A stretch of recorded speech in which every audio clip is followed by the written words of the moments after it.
bonsoir, merci d'être présent. Donc effectivement, comme le disait Yann, la question de cette dernière conférence pour cette première journée, c'est de savoir qu'est-ce qu'un jeu expérimental. Donc on aura pour intervenir sur cette question Pierre Corbinet, alias Pierrec, journaliste passionné d'expérimentation. Il s'est d'abord intéressé à la littérature et à la bande dessinée avant de progressivement glisser vers le jeu vidéo.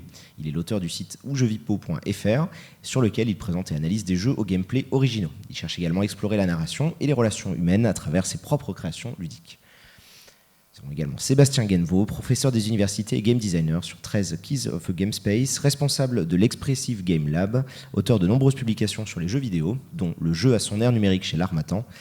Il s'intéresse notamment à ce qui fait du jeu une forme d'expression à part entière et au processus de ludicisation du numérique. Il anime également une chaîne YouTube intitulée Théorie des jeux vidéo. Également Brice Roy, qui se consacre à la conception de jeux vidéo indépendants et expérimentaux au sein du collectif One Life Remains. Il est également professeur de game design, critique des cultures numériques et membre de l'OMNSSH. Pardon. On a compris. Et pour remplacer Juliette Cousin, qui ne pourra pas être présente malheureusement, Dorian, qui est, je crois, philosophe. C'est ce qui avait marqué, c'est ce qui a marqué dans ta, tu sais, sur ta bio, il y a marqué philosophe et je sais plus, Tourbillon du net ou un truc comme ça. Qui est l'auteur donc notamment de Merci Dorian ou encore 3615 Usul sur jeuxvideo.com au sein du Nesblog. Et pour ma part, je suis Benoît Régnier, alias Exerve, je suis journaliste pour Gamecult.com. Du coup, qu'est-ce qu'un jeu expérimental? Forcément, c'est très très grand. Moi, la notion qui m'intéressait sur le mot expérimental, c'est qu'il y avait un rapport par rapport aux arts qui était assez prononcé, puisqu'il y a du cinéma expérimental, de la musique expérimentale, et je trouvais rigolo de retourner souvent une des questions qu'on se pose, de savoir si le jeu vidéo est un art en lui-même, et d'arriver en disant, tiens, si comme dans le cinéma ou dans la musique, on arrive à faire du jeu expérimental, est-ce qu'on n'arriverait pas à prouver que c'est du jeu vidéo? Mais dès le début, on a discuté rapidement en off que l'expérimental, ce n'était pas que ça. Et donc, je propose que quelqu'un lance la discussion sur peut-être donner une première définition de ce que pourrait être un jeu expérimental. Alors, je sais pas, j'avais ouvert la précédente table ronde par rapport à la définition des termes, donc j'étais un peu le monsieur définition. Je veux bien me lancer quelques petites choses. Enfin non, c'est quelques idées, disons. Bon, là, moi, je vais parler en position davantage d'universitaire, par rapport à ça. Disons que la façon dont on peut envisager un jeu expérimental, en tout cas, moi, c'est comme ça que je l'aborde dans mes travaux, un peu de recherche, etc. C'est de se dire qu'on a des concepts qu'on va essayer d'expérimenter par la production d'un jeu qui peut se vouloir atypique, et puis ensuite en donner l'expérimentation justement par l'usage, pour essayer peut-être aussi de repousser les frontières de ce qui peut être admis comme un jeu disons, de façon un peu consensuelle, Donc derrière cette idée de jeu expérimental, il y a peut-être aussi l'idée d'avoir un concept qu'on va essayer d'éprouver, de tester auprès d'un public qui n'est pas forcément au fait de cette forme de jeu, et qui en tout cas essaye de repousser les frontières de ce qui est communément admis comme appartenant à la sphère du jeu en tant que tel. Voilà. Bon, et après tout, si on réfléchit au cinéma expérimental ou ces choses-là, on peut retomber à peu près sur les mêmes choses, c'est-à-dire des formes de films qui vont un peu repousser ou re-questionner, disons, soit les spécificités du médium, soit ces formes un peu canoniques. Voilà. Donc peut-être quelques petits éléments de réponse pour commencer la discussion. Donc effectivement, ça serait l'idée en fait de questionner et de remettre en question les codes du jeu vidéo. Donc ça peut être tout ce qui, je suppose, est gameplay, la manière de jouer, l'interface avec le jeu en lui-même, le rapport sensoriel par rapport à l'image, au son. Qu'est-ce que je sais que, puisque du coup Brice travaille lui sur des productions, et développe directement des jeux expérimentaux. Quelle est l'idée de départ sur ce genre de jeu? Est-ce que dès le départ c'est pensé comme étant quelque chose d'expérimental, ou c'est une idée qui du coup est questionnée, retournée jusqu'à ce que ça devienne une véritable expérimentation? Alors oui, au sein du collectif One Life Remains, on fait de manière dédiée, vraiment de manière spécifique, on crée des jeux qu'on désigne comme étant, qu'on qualifie comme étant expérimentaux. Et donc, qu'est-ce qu'on entend par là? Pourquoi est-ce qu'on mobilise ce terme? Ça part de l'idée, ça part du principe qu'on va créer des jeux qui valent comme des expérimentations. Donc, où on teste un certain nombre de choses. Par exemple, on teste un point limite sur est-ce que, par exemple, un jeu avec une manette qui fait 3 mètres de long peut être amusant, peut être intéressant, peut proposer une expérience ludique spécifique. Donc ça, voilà, c'est un exemple concret. Un autre exemple limite, comme ça, sur à la fois une expérimentation et l'idée d'offrir un jeu expérimental où du coup le joueur va faire une expérience, peut-être une expérience limite. Un autre bon exemple, c'est un jeu qu'on a conçu qui s'appelle Génération, qui dure 250 ans, et où donc bien sûr on ne peut pas finir le jeu de son vivant, le principe étant de transmettre le jeu de génération de joueurs en génération de joueurs. Donc il y a des choses ça peut être un jeu expérimental de notre point de vue, il peut être grand public, comme donc ce jeu avec les manettes géantes dont je peux vous montrer des photos. Je les ferai tourner tout à l'heure. Et puis ça peut être aussi des choses plus ésotériques, un peu plus hermétiques, comme ce jeu qui dure 250 ans, où là, on ne vise pas du tout, on se doute bien que ça ne va pas forcément parler à tout le monde. Donc il y aurait l'idée que, ce que je retiens de ça avec l'histoire de la manette, donc il y avait l'histoire du périphérique. Je ne connaissais pas du tout le projet là, sur l'idée de l'écoulement du temps qui pourrait se passer. C'est quoi le principe de ce jeu Génération ? Alors c'est un Tetris, c'est un Tetris-like. Donc le principe c'est d'empiler des blocs pour un jour atteindre le haut du niveau. Donc on construit son édifice en empilant des blocs qui sont des carrés de taille variable. Et donc en empilant ces blocs, on va élaborer un édifice, ça va nous permettre d'atteindre progressivement des paliers. Donc à chaque fois qu'on atteint un palier, ça lance la sauvegarde du jeu. La sauvegarde du jeu prenant la forme d'un scanning, donc où l'édifice est scanné du haut en bas de l'édifice. Il y a un scan du haut en bas de l'édifice. Et en fonction de la hauteur de la construction qu'on a déjà élaborée, forcément, ça va prendre plus ou moins de temps. Donc au début, la sauvegarde, elle dure 5 secondes, ensuite c'est 1 minute, 5 minutes, et plus on a progressé dans le jeu, plus le temps de sauvegarde, le temps de scanning est de manière émergente long, et donc on va se retrouver, alors actuellement une sauvegarde ça dure, je ne vais pas dire de la bêtise, mais ça dure 3 jours je crois, un truc comme ça. C'est-à-dire que c'est l'accumulation des performances, enfin l'accumulation des temps de jeu. Sachant que du coup, il y a aussi cette question associée à ça, c'est est-ce qu'on peut transmettre un jeu vidéo comme on peut transmettre n'importe quel autre objet du patrimoine ? Est-ce que ça a du sens ? Alors avec toutes les questions d'obsolescence que ça pose sur le support, parce que le support, lui, bien sûr, en plus c'est sur iPhone, donc je ne vous raconte pas, on a choisi le pire support possible, mais attention, on ne fait jamais de détournement. Un élément important peut-être dans la définition de jeu expérimental, c'est que dans notre approche, après il y a d'autres points de vue sur ce qu'est un jeu expérimental, mais dans notre approche, on fait jamais, ce sont toujours des jeux plutôt avec une tendance gamer, c'est pas du détournement. Donc c'est comme ça qu'on se positionne. Je suis en train d'imaginer l'iPhone qui arrive à avoir une... Donc là je vous montre des photos de Gigantomachie, le jeu avec des manettes qui font 3 mètres de long. Je vais les faire défiler là pendant que... Du coup, là rapidement, on a déjà donné une première approche donc, par rapport au côté... Qu'est-ce que tu entendais en fait par le côté gamer et pas de détournement ? Enfin là, ou si quelqu'un d'autre veut réagir ou éventuellement apporter un... si la notion en fait, de jeu gamer... Oui, il y a peut-être l'idée aussi dans la notion de jeu expérimental, c'est de se dire le jeu soit en termes de structure, de contenu, etc. C'est-à-dire un objet qu'on a véritablement créé pour expérimenter un concept, une idée, donner à tester à un type de public, mais aussi jeu expérimental. Le jeu, c'est aussi une pratique. Donc peut-être l'idée d'expérimenter des pratiques différentes avec un jeu qui n'était pas prévu pour ces pratiques-là à la base. Et donc là, on est plus dans le détournement, et c'est encore d'autres logiques d'expérimentation du jeu qui permet un peu la polysémie du terme, et c'est ce qui est intéressant. C'est-à-dire on va expérimenter à la fois soit dans la pratique, soit dans les contenus. Voilà. Après, moi, je pense que le cas de Brice, il est quand même assez rare en un sens, de When Life Remains. C'est-à-dire que j'ai pas l'impression qu'il y ait beaucoup de gens qui revendiquent faire des jeux expérimentaux. Je pense que c'est quand même une frange très étroite. Et je peux pas m'empêcher de penser que du coup, ça va pas jouer dans la revendication, ce qui va être expérimental. Et que, en fait, tous les jeux vont en soi être expérimentales. Moi, j'associe vraiment le côté d'expérimentation à l'idée de prototype. C'est-à-dire que si vous prenez un jeu comme Minecraft, par exemple, celui qu'on sort à toutes les conférences, j'imagine, je ne sais pas, non, peut-être plus depuis 2012, on a peut-être arrêté un peu d'en parler, mais je vais en reparler du coup.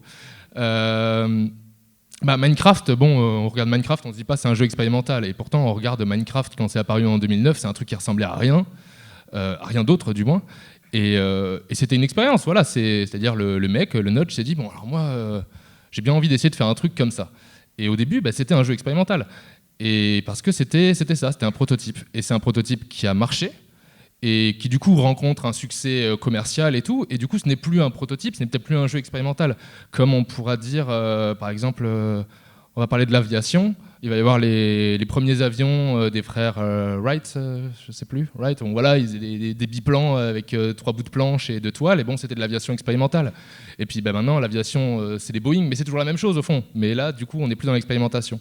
Donc moi j'aurais plutôt tendance à penser que tous les jeux, à partir du moment où ils essayent de faire quelque chose d'un peu différent des autres, qui ne sont pas dans la simple copie, ils vont devoir passer par un stade d'expérimentation. Et ils vont d'abord faire un prototype, et c'est peut-être quelque chose qui va être fait en 48 heures lors d'une game jam, par exemple, ou pas forcément. Et ça sera le premier stade du jeu. Et le premier stade du jeu, ça sera toujours, à un moment donné, une expérimentation. Et du coup, après, il va y avoir des tests, des alphas, des bêtas, et on va sortir de cette expérimentation et dire, OK, le gameplay marche, on a quelque chose qui fonctionne, expérimentation réussie, maintenant c'est un jeu. Et donc voilà, c'était juste vraiment cette notion-là que j'avais envie d'introduire aussi. Mais du coup, comme le jeu vidéo, il a aussi un aspect technique et un aspect innovation, on se retrouve aussi dans un cas où, quand il y a une innovation et qu'il y a peu de gens qui savent au début comment utiliser cette innovation, il y a toute la première période qui est expérimentale. Et notamment, il y a des gens qui se revendiquent du jeu expérimental dans la scène du jeu d'aventure textuel, parce qu'on en arrive avec ce qu'on appelle des parseurs, qui sont donc des interpréteurs de texte, qui peuvent interpréter des instructions de plus en plus complexes. Et c'est comme ça qu'on en est arrivé avec des gens qui se sont dit, tiens, on va faire des jeux à action unique. Ou par exemple, il y a Ale, pour prendre un exemple, c'est un jeu d'aventure textuelle où on joue un homme qui est dans un rayon de supermarché devant des boîtes de pâtes, avec une femme à sa gauche et un vigile à sa droite, et on peut taper n'importe quelle commande, on n'a qu'une action à faire. Et du coup, on peut soit manger des pâtes crues devant soi, soit rentrer chez soi, faire cuire ses pâtes, soit discuter avec la demoiselle à côté, et on a tout un tas d'actions qu'on peut faire, etc. Et du coup, au bout d'un moment, on finit par apprendre des choses sur le personnage à force de faire des trucs débiles et en jouant avec des commandes relativement compliquées. C'est pas Go North comme dans les vieux jeux d'aventure. Et on finit par faire l'analyse de son personnage et à faire des nouvelles actions, comme se souvenir de tel événement, repenser à telle personne, etc. Et donc forcément, comme au début, ces parseurs-là sont pas forcément simples à utiliser, les premières personnes qui vont les mettre en place vont arriver à faire quelque chose d'expérimental en se disant tiens, qu'est-ce que je peux faire maintenant avec un interprétateur de texte qui prend des commandes compliquées. Et ça pourrait donner du coup, en concrétisant ce genre de logiciel qui interprète ce qu'on dit, c'est un petit peu, je suppose, ce qui fonctionne avec tous nos assistants personnels sur les téléphones modernes qui du coup analysent en temps réel ce qu'on dit et essayent de répondre. C'est un peu, je suppose, le même fonctionnement en fait dans ce jeu-là. Je ne sais pas. Mais du coup, pour revenir, et comme l'industrie du jeu vidéo est malgré tout aussi une industrie qui marche beaucoup sur l'innovation, on en arrive souvent à des jeux expérimentaux. Quand Sony sort le PS Move pour copier le Nunchuk de la Wii U, ils s'attendaient peut-être pas à voir Johann Sebastian Just qui sortirait sur leur console. Ils imaginaient des gens qui pointeraient les trucs vers leur télé. Parce que du coup, Johann Sebastian Just, c'est un jeu où on joue, en fait, c'est un jeu avec le corps, c'est ça. On peut jouer avec la télé éteinte, etc. On a le PS Move dans la main, et le but, c'est de faire trembler le PS Move de son copain et que le sien ne tremble pas. Et donc, du coup, c'est un jeu d'esquive, de contact, etc. Donc, c'est une nouvelle application d'un objet qui n'était pas forcément pensé pour ça à la base. Mais là, on se retrouve peut-être, contrairement à ce que Brice disait tout à l'heure, dans des logiques de détournement aussi. Et ça rejoint un peu ce que disait Sébastien au début, qui était que l'expérimentation, ça va être du coup chercher à pousser des limites, à explorer, voir explorer le médium et tout. Ça, bon, par exemple, c'est un excellent exemple, il y en a d'autres dans le même genre. Bon, alors, pour moi, même l'expérimentation, elle va servir aussi à redéfinir le jeu vidéo. On a une définition du jeu vidéo, c'est en gros un jeu qui se joue sur un écran, quoi. C'est un peu la définition qu'on a du jeu vidéo. Bon, juste, il se joue pas sur un écran. Et il y en a plein d'autres des jeux qui se jouent pas sur un écran. Là, il y a un festival où a été créé un jeu qui m'a beaucoup plu, qui s'appelle... je ne sais plus. Et en fait, Bust a Cup. Alors, c'est assez difficile à expliquer. Chaque joueur va avoir une sorte de manette qui est en fait une sorte de croix de bois À droite de la croix, on va avoir un marteau sur un pivot qui pivote. De l'autre bras, on va avoir un cadenas accroché au bout d'une chaîne. Et au sommet, une petite tasse en porcelaine. Et le but du jeu, c'est qu'on a en fait cette arme en main et qu'on va essayer du coup de faire tourner notre marteau et faire tourner notre fléau pour casser la tasse en porcelaine de l'autre, sans faire tomber la sienne, sans la faire tomber par terre, sans se blesser si possible. Et là, du coup, ce jeu vidéo-là, moi du coup je l'appelle jeu vidéo. Mais pourquoi je l'appelle jeu vidéo ? Parce que finalement, il n'y a plus d'écran, il n'y a même plus d'électronique, il n'y a plus rien. Donc est-ce que c'est un jeu vidéo ? Je ne sais pas en fait, j'en sais rien, mais ça a été créé dans le cadre d'un festival de jeux vidéo. Du coup, voilà, cette expérimentation, toute la définition du jeu vidéo, elle ne s'applique plus, c'est fini. Et qu'est-ce qu'on fait ? Alors, est-ce qu'on redéfinit le jeu vidéo ? Est-ce qu'on met des cases ? On dit presque jeu vidéo, pas jeu vidéo ?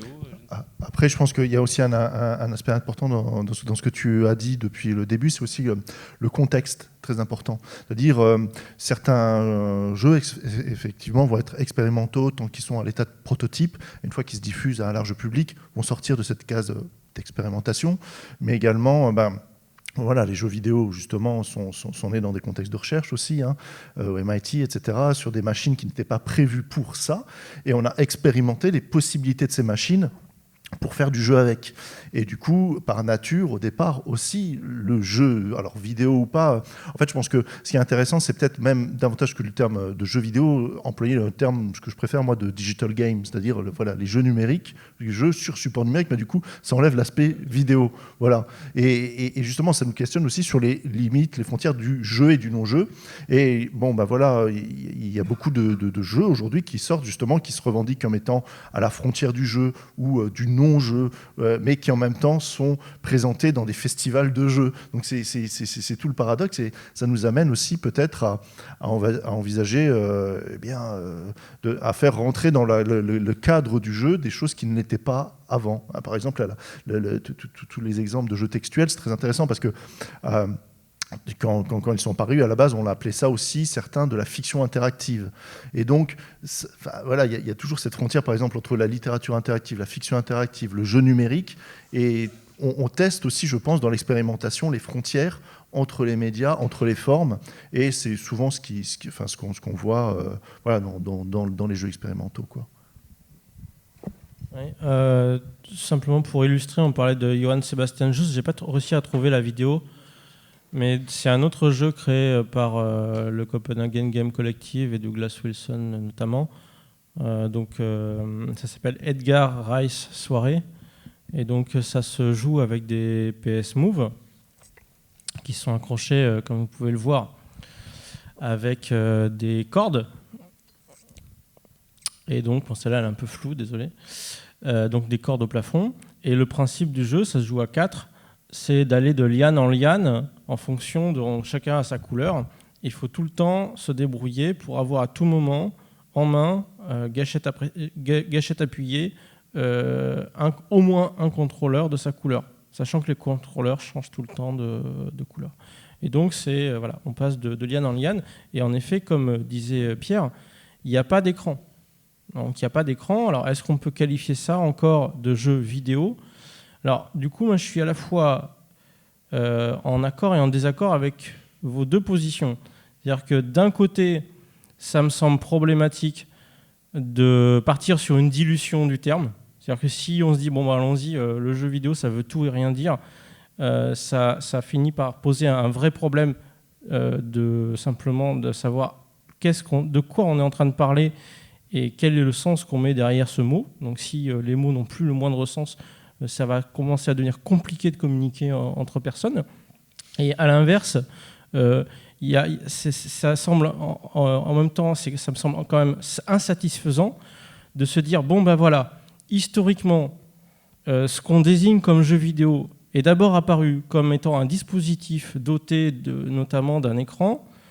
On voit maintenant aujourd'hui émerger différents types de dispositifs qui offrent bien des expériences ludiques, qui s'appuient sur de la technologie et qui pourtant n'ont pas nécessairement d'écran. Comment est-ce qu'on va juste inventer un nouveau terme ou se dire voilà, ça n'a rien à voir avec du jeu vidéo. Ça me semble compliqué de décider que le terme qu'on a utilisé historiquement, simplement parce que de manière contingente, c'est sous cette première forme que le jeu vidéo est apparu, se dire voilà, à partir de ce moment-là, on va décider qu'un jeu vidéo doit nécessairement avoir un écran. Un autre exemple de ça, pour illustrer concrètement ce que je veux dire par là, c'est le mot roman. Le terme roman, à la base, c'est simplement utilisé pour qualifier des textes écrits en langue romane. J'espère qu'on peut quand même utiliser ce terme pour désigner autre chose aujourd'hui. Donc il y a vraiment cette tension et ce dilemme, mais ce n'est pas une question qui est résolue à mon sens, et ce qui est toujours une tension, une difficulté à s'accorder sur le sens qu'on met derrière ce mot, ça me semble important. Mais c'est vrai que voilà, il y a ce problème d'un côté que si on ouvre le sens du terme de manière, sans se donner le moindre critère, on finit par dire tout et n'importe quoi. Et en même temps, si on décide comme ça, a priori, que le bon critère pour associer au terme jeu vidéo l'idée d'écran, décider comme ça, a priori, qu'un jeu vidéo doit nécessairement avoir un écran parce qu'il y a ce terme dans le mot, ça a aussi son point limite, parce que c'est juste historique. Mais du coup, j'ai envie de dire, c'est un peu, on retombe sur nos pattes, puisque c'est finalement à ça, a priori, ce qu'on commençait à dire depuis tout à l'heure, que sert l'expérimentation de tester les limites du jeu vidéo, peut-être d'en sortir, comme avec le jeu que Pierrec présentait tout à l'heure, et pour avoir peut-être réussir à définir. Alors, est-ce que ça va amener forcément à créer un nouveau terme ? J'en sais rien pour l'instant.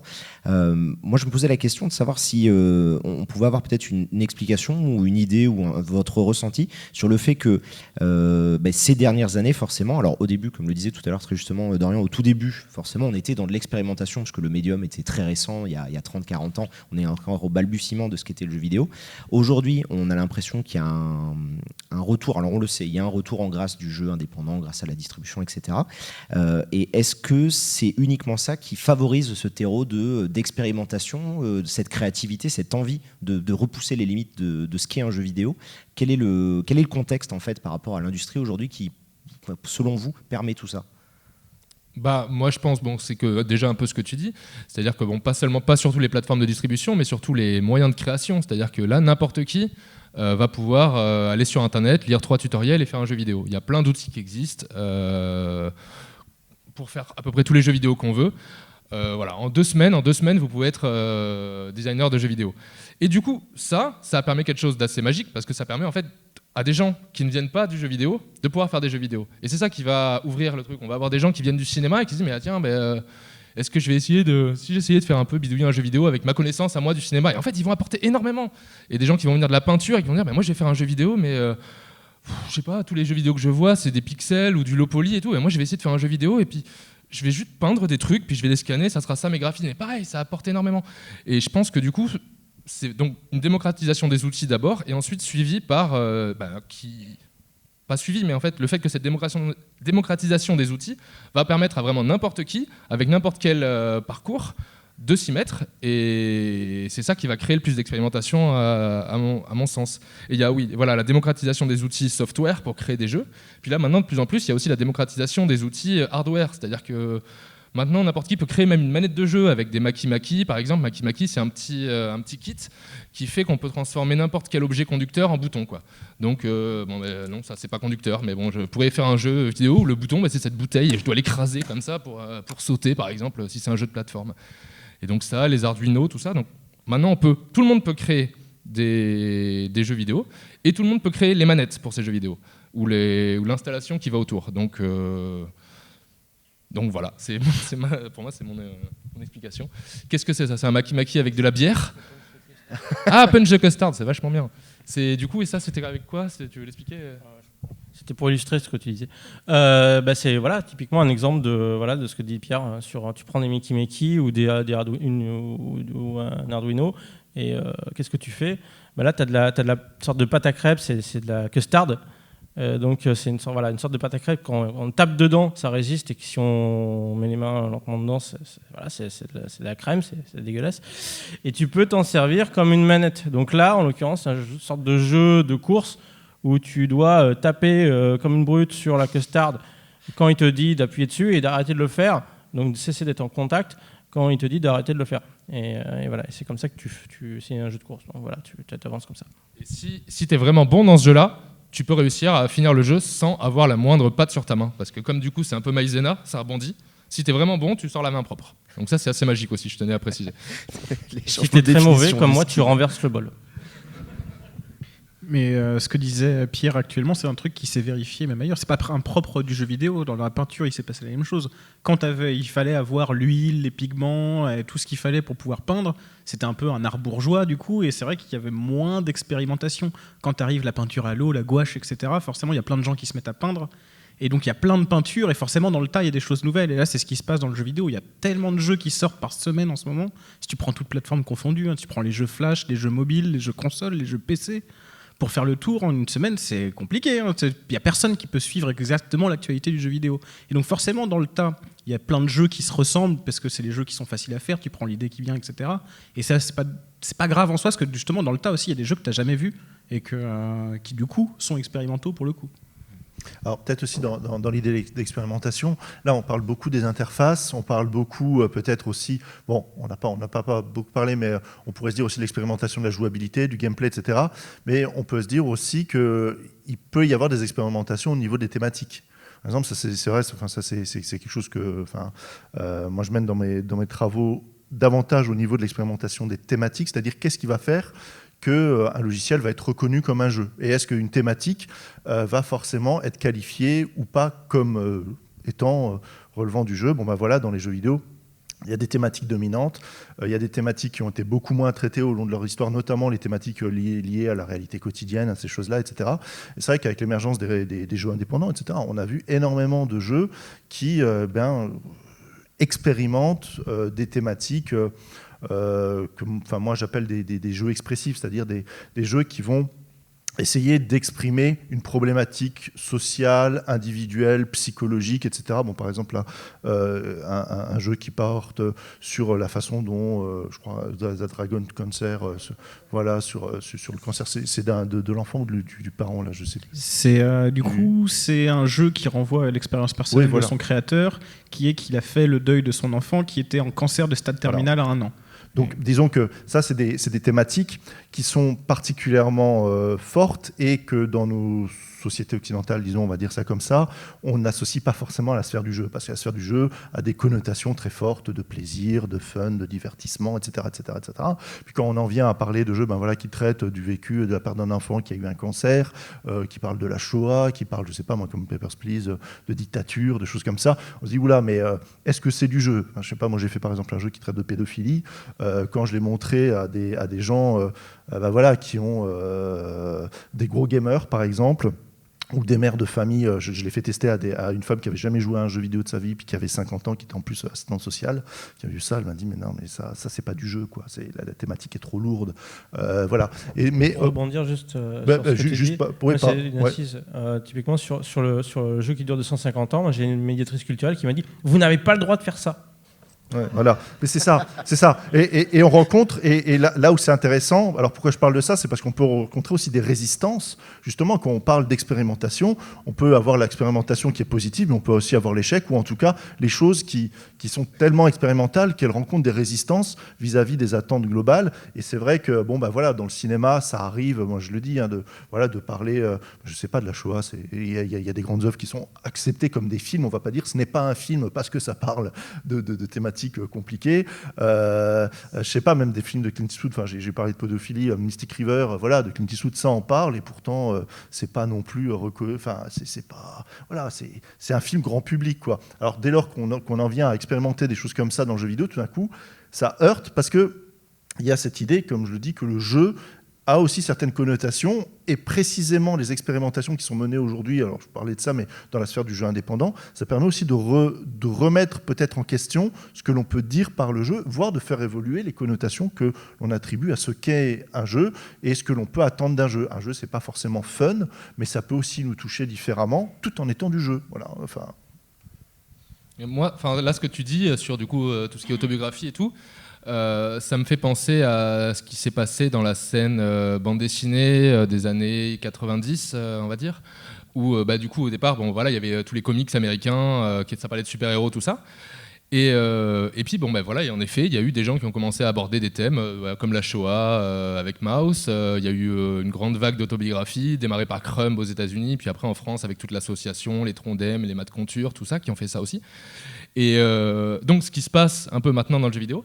Par contre, une différence que je note, là j'y pense maintenant, c'était que dans la bande dessinée, les auteurs eux-mêmes qui faisaient ça, les auteurs qui ont fait Maus, Spiegelman, tout ça, eux appelaient pas leur création de la bande dessinée eux-mêmes.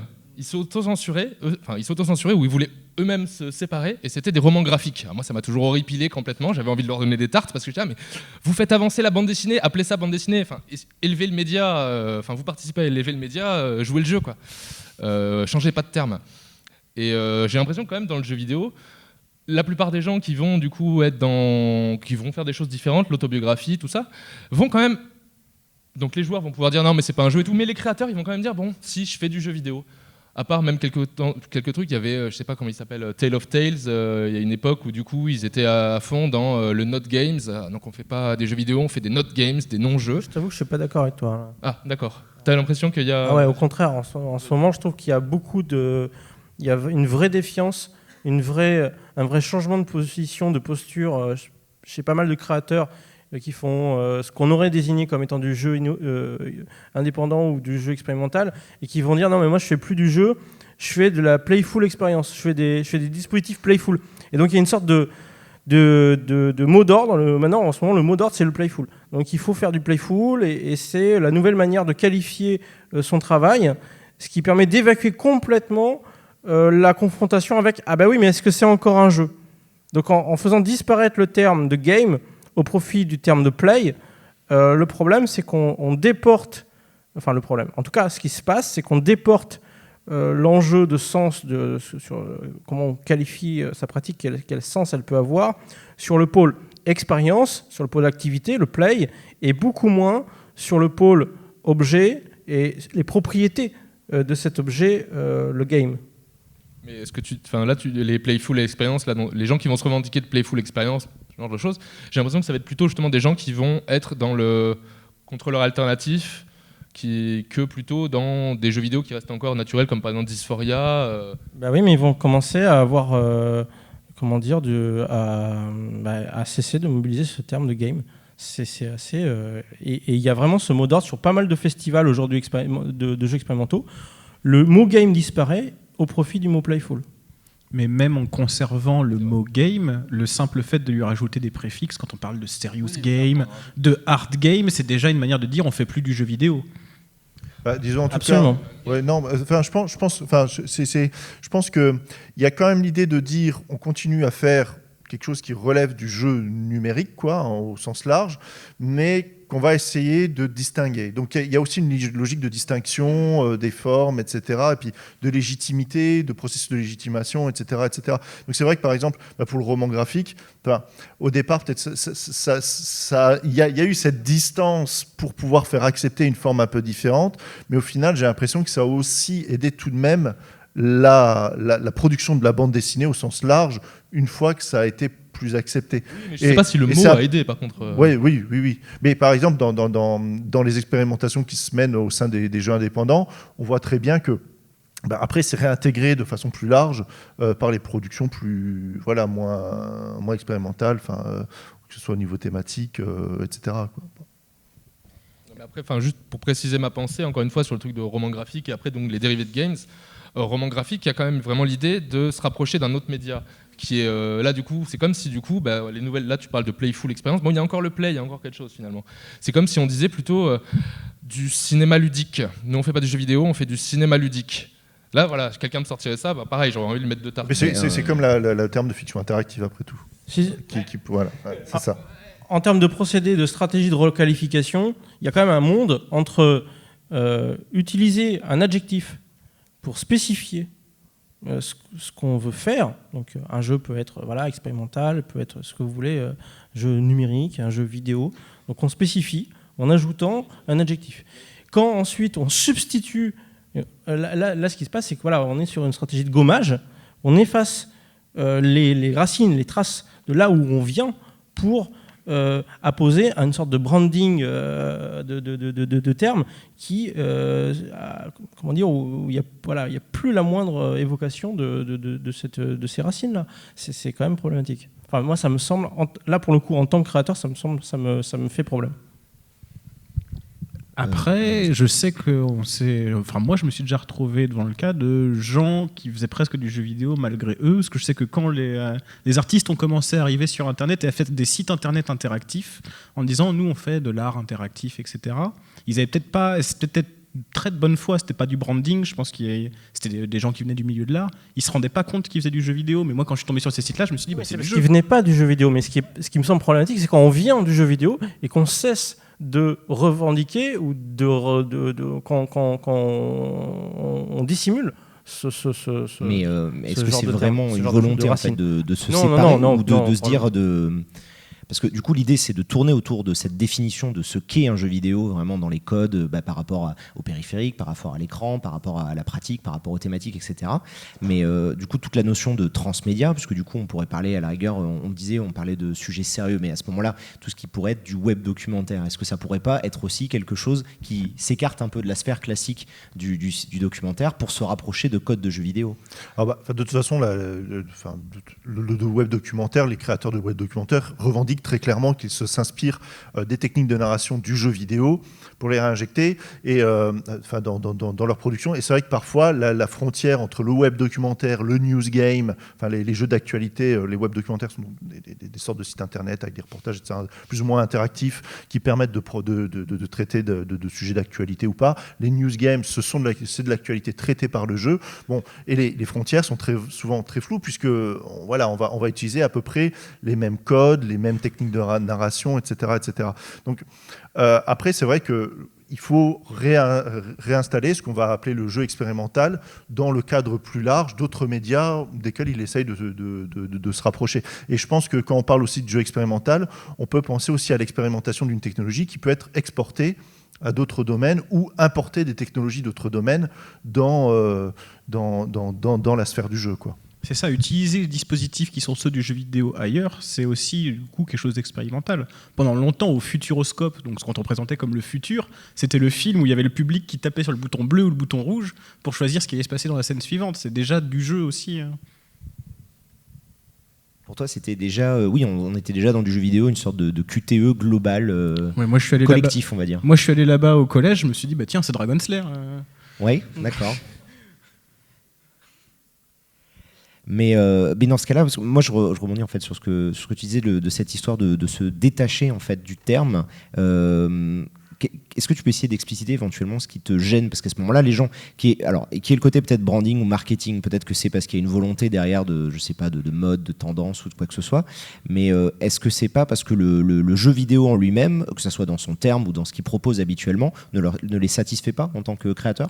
Non, mais moi je veux surtout pas parler d'intention ou de volonté, hein, c'est pas du tout ça. Mais il y a une sorte d'effet une tendance où aujourd'hui on va avoir moins tendance à qualifier sa pratique quand on est un game designer qui expérimente des choses. En ce moment, on qualifie ça plus en utilisant le terme playful. Après, ça va peut-être pas durer. Hein.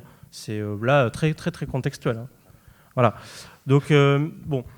Sinon, moi, je voulais plus revenir sur les différentes manières d'approcher l'expérimentation. Donc, Sébastien parlait de la manière dont on pouvait convoquer, s'approcher de thématiques vis-à-vis desquelles on n'est pas spécialement familier, qu'on ne trouve pas forcément d'habitude dans un jeu vidéo. Donc, ça peut des sujets un peu lourd par exemple, ou alors sur l'exemple du news game aussi, c'est un bon exemple, comment on peut mobiliser du jeu vidéo ou les codes du jeu pour dans d'autres types de contextes. Et puis on parlait aussi de l'expérimentation par la technologie. Donc aussi bien les racines, quand on regarde les premières formes de jeux vidéo, en effet, on va voir dans les MIT, c'est d'abord des expérimentations où on détourne des logiciels préexistants et des technologies préexistantes pour proposer du jeu avec des contrôleurs qui ne sont pas du tout faits pour. Alors du coup, nous, au niveau de notre démarche dans le collectif, on travaille beaucoup sur ce travail d'expérimentation, non pas simplement sur les mécaniques de jeu qu'il y a dans le programme, mais sur la forme du dispositif. Ou plus précisément, en fait, ce qui se passe, c'est que comme on est dans cette logique d'essayer d'expérimenter de nouvelles formes de jeu, ça passe par le fait de les amener dans des lieux, dans des espaces où on ne voit pas d'emblée toujours du jeu vidéo. Le plus souvent, quand on joue à un jeu vidéo, on y joue dans sa chambre, dans son salon, ou sur son téléphone portable, par exemple. On joue beaucoup moins souvent, beaucoup moins qu'avant, dans un café, par exemple. Donc, les lieux publics, ça, c'est quelque chose où on trouvait beaucoup de jeux vidéo dans les lieux publics. C'est peut-être moins le cas en ce moment, ou ça a été moins le cas pendant une certaine période. De la même manière, le jeu vidéo dans les universités, bon, aujourd'hui, quand on en trouve, ça passe souvent par la case du serious game. C'est très compliqué d'aborder directement, de voir du jeu vidéo, de trouver du jeu vidéo dans l'espace académique, dans l'espace universitaire. Donc, de manière plus large, notre travail, il consiste aussi à amener du jeu dans des espaces où on ne le voit pas d'emblée. Et ça, c'est une manière d'expérimenter sans changer déjà le jeu en lui-même. Mais ce qui se passe, c'est qu'à partir du moment où vous amenez du jeu vidéo dans un autre type d'espace, bah forcément, on n'y joue pas de la même manière. Donc quand vous jouez à du jeu vidéo en public, bah forcément, ça va poser des vraies questions.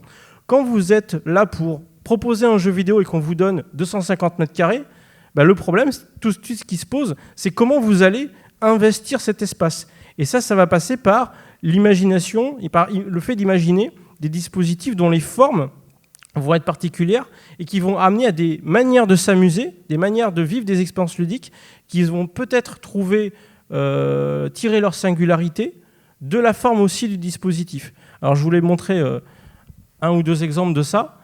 Donc d'abord Slam of the Arcade Age, qui est un jeu avec des manettes destructibles. Donc je vous montre. C'est un jeu inspiré de Track and Field. Ouais, c'est bon, ok, c'est parti.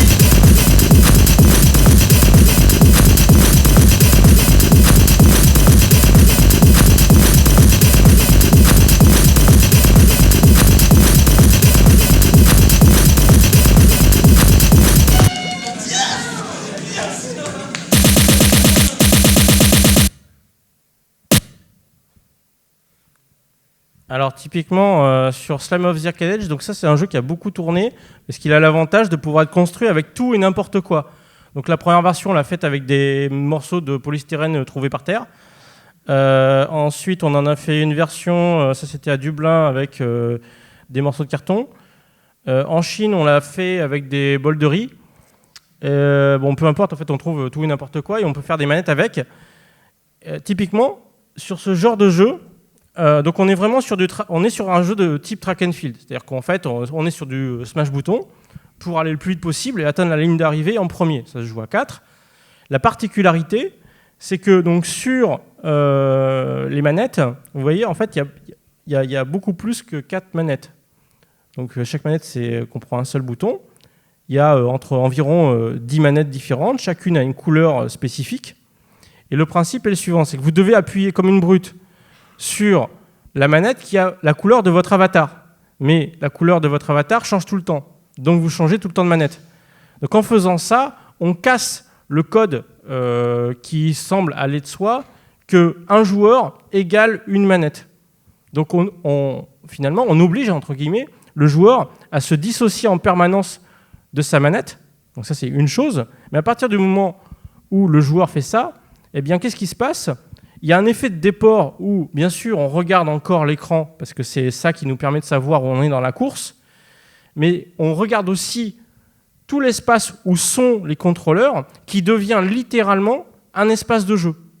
Alors, comme on est un peu vicieux, l'espace de jeu, il est suffisamment petit pour qu'on se gêne très rapidement. Donc il y a un effet un peu twister, où très rapidement, voilà, les mains des joueurs se croisent, et du coup on se rend compte assez rapidement qu'on va pouvoir gêner les autres, et les empêcher de jouer. Et puis comme on se rend compte que les manettes, elles sont en plus très mal faites, elles sont destructibles, eh bien on va pouvoir aller jusqu'à écraser la manette, arracher les fils, et comme il y en a beaucoup plus que de nombre de couleurs, que de nombre de joueurs, le jeu, même s'il y a des manettes arrachées, continue à être totalement jouable. Donc c'est assez particulier. Donc ça, c'est un exemple de travail sur la manière dont on peut expérimenter, non pas seulement dans le logiciel, mais au niveau des contrôleurs, donc ce que disait Pierre. Mais on peut étendre cette approche à l'ensemble du dispositif, y compris dans la manière dont on montre le jeu. Donc par exemple, ça c'était en Chine. Donc ça c'est assez particulier. On a trouvé des vieilles presses dégueulasses. En fait, on était dans une sorte de chantier et on a pris ce qu'on trouvait pour les transformer en bande d'arcade. Donc, vous voyez, finalement, là, pour le coup, là, on a plus fait un travail de curation, donc de sélection de jeux et de scénographie que de création pour en parler. Donc, c'était pas du game design, mais en changeant le type de dispositif où on présente le jeu et en l'amenant dans des espaces, une sorte de décharge publique. Enfin, je ne sais pas comment qualifier ça. On change le rapport à l'image, la représentation qu'on peut se faire du jeu vidéo. Oui, enfin, moi, ce que ça m'évoque et ce que je trouve très intéressant, c'est de travailler aussi la notion de jeu expérimental, mais en jouant avec la notion de frontière de jeu. C'est-à-dire où va se définir véritablement le lieu du jeu. C'est-à-dire, est-ce que c'est uniquement la sphère des règles, d'accord, donc le game?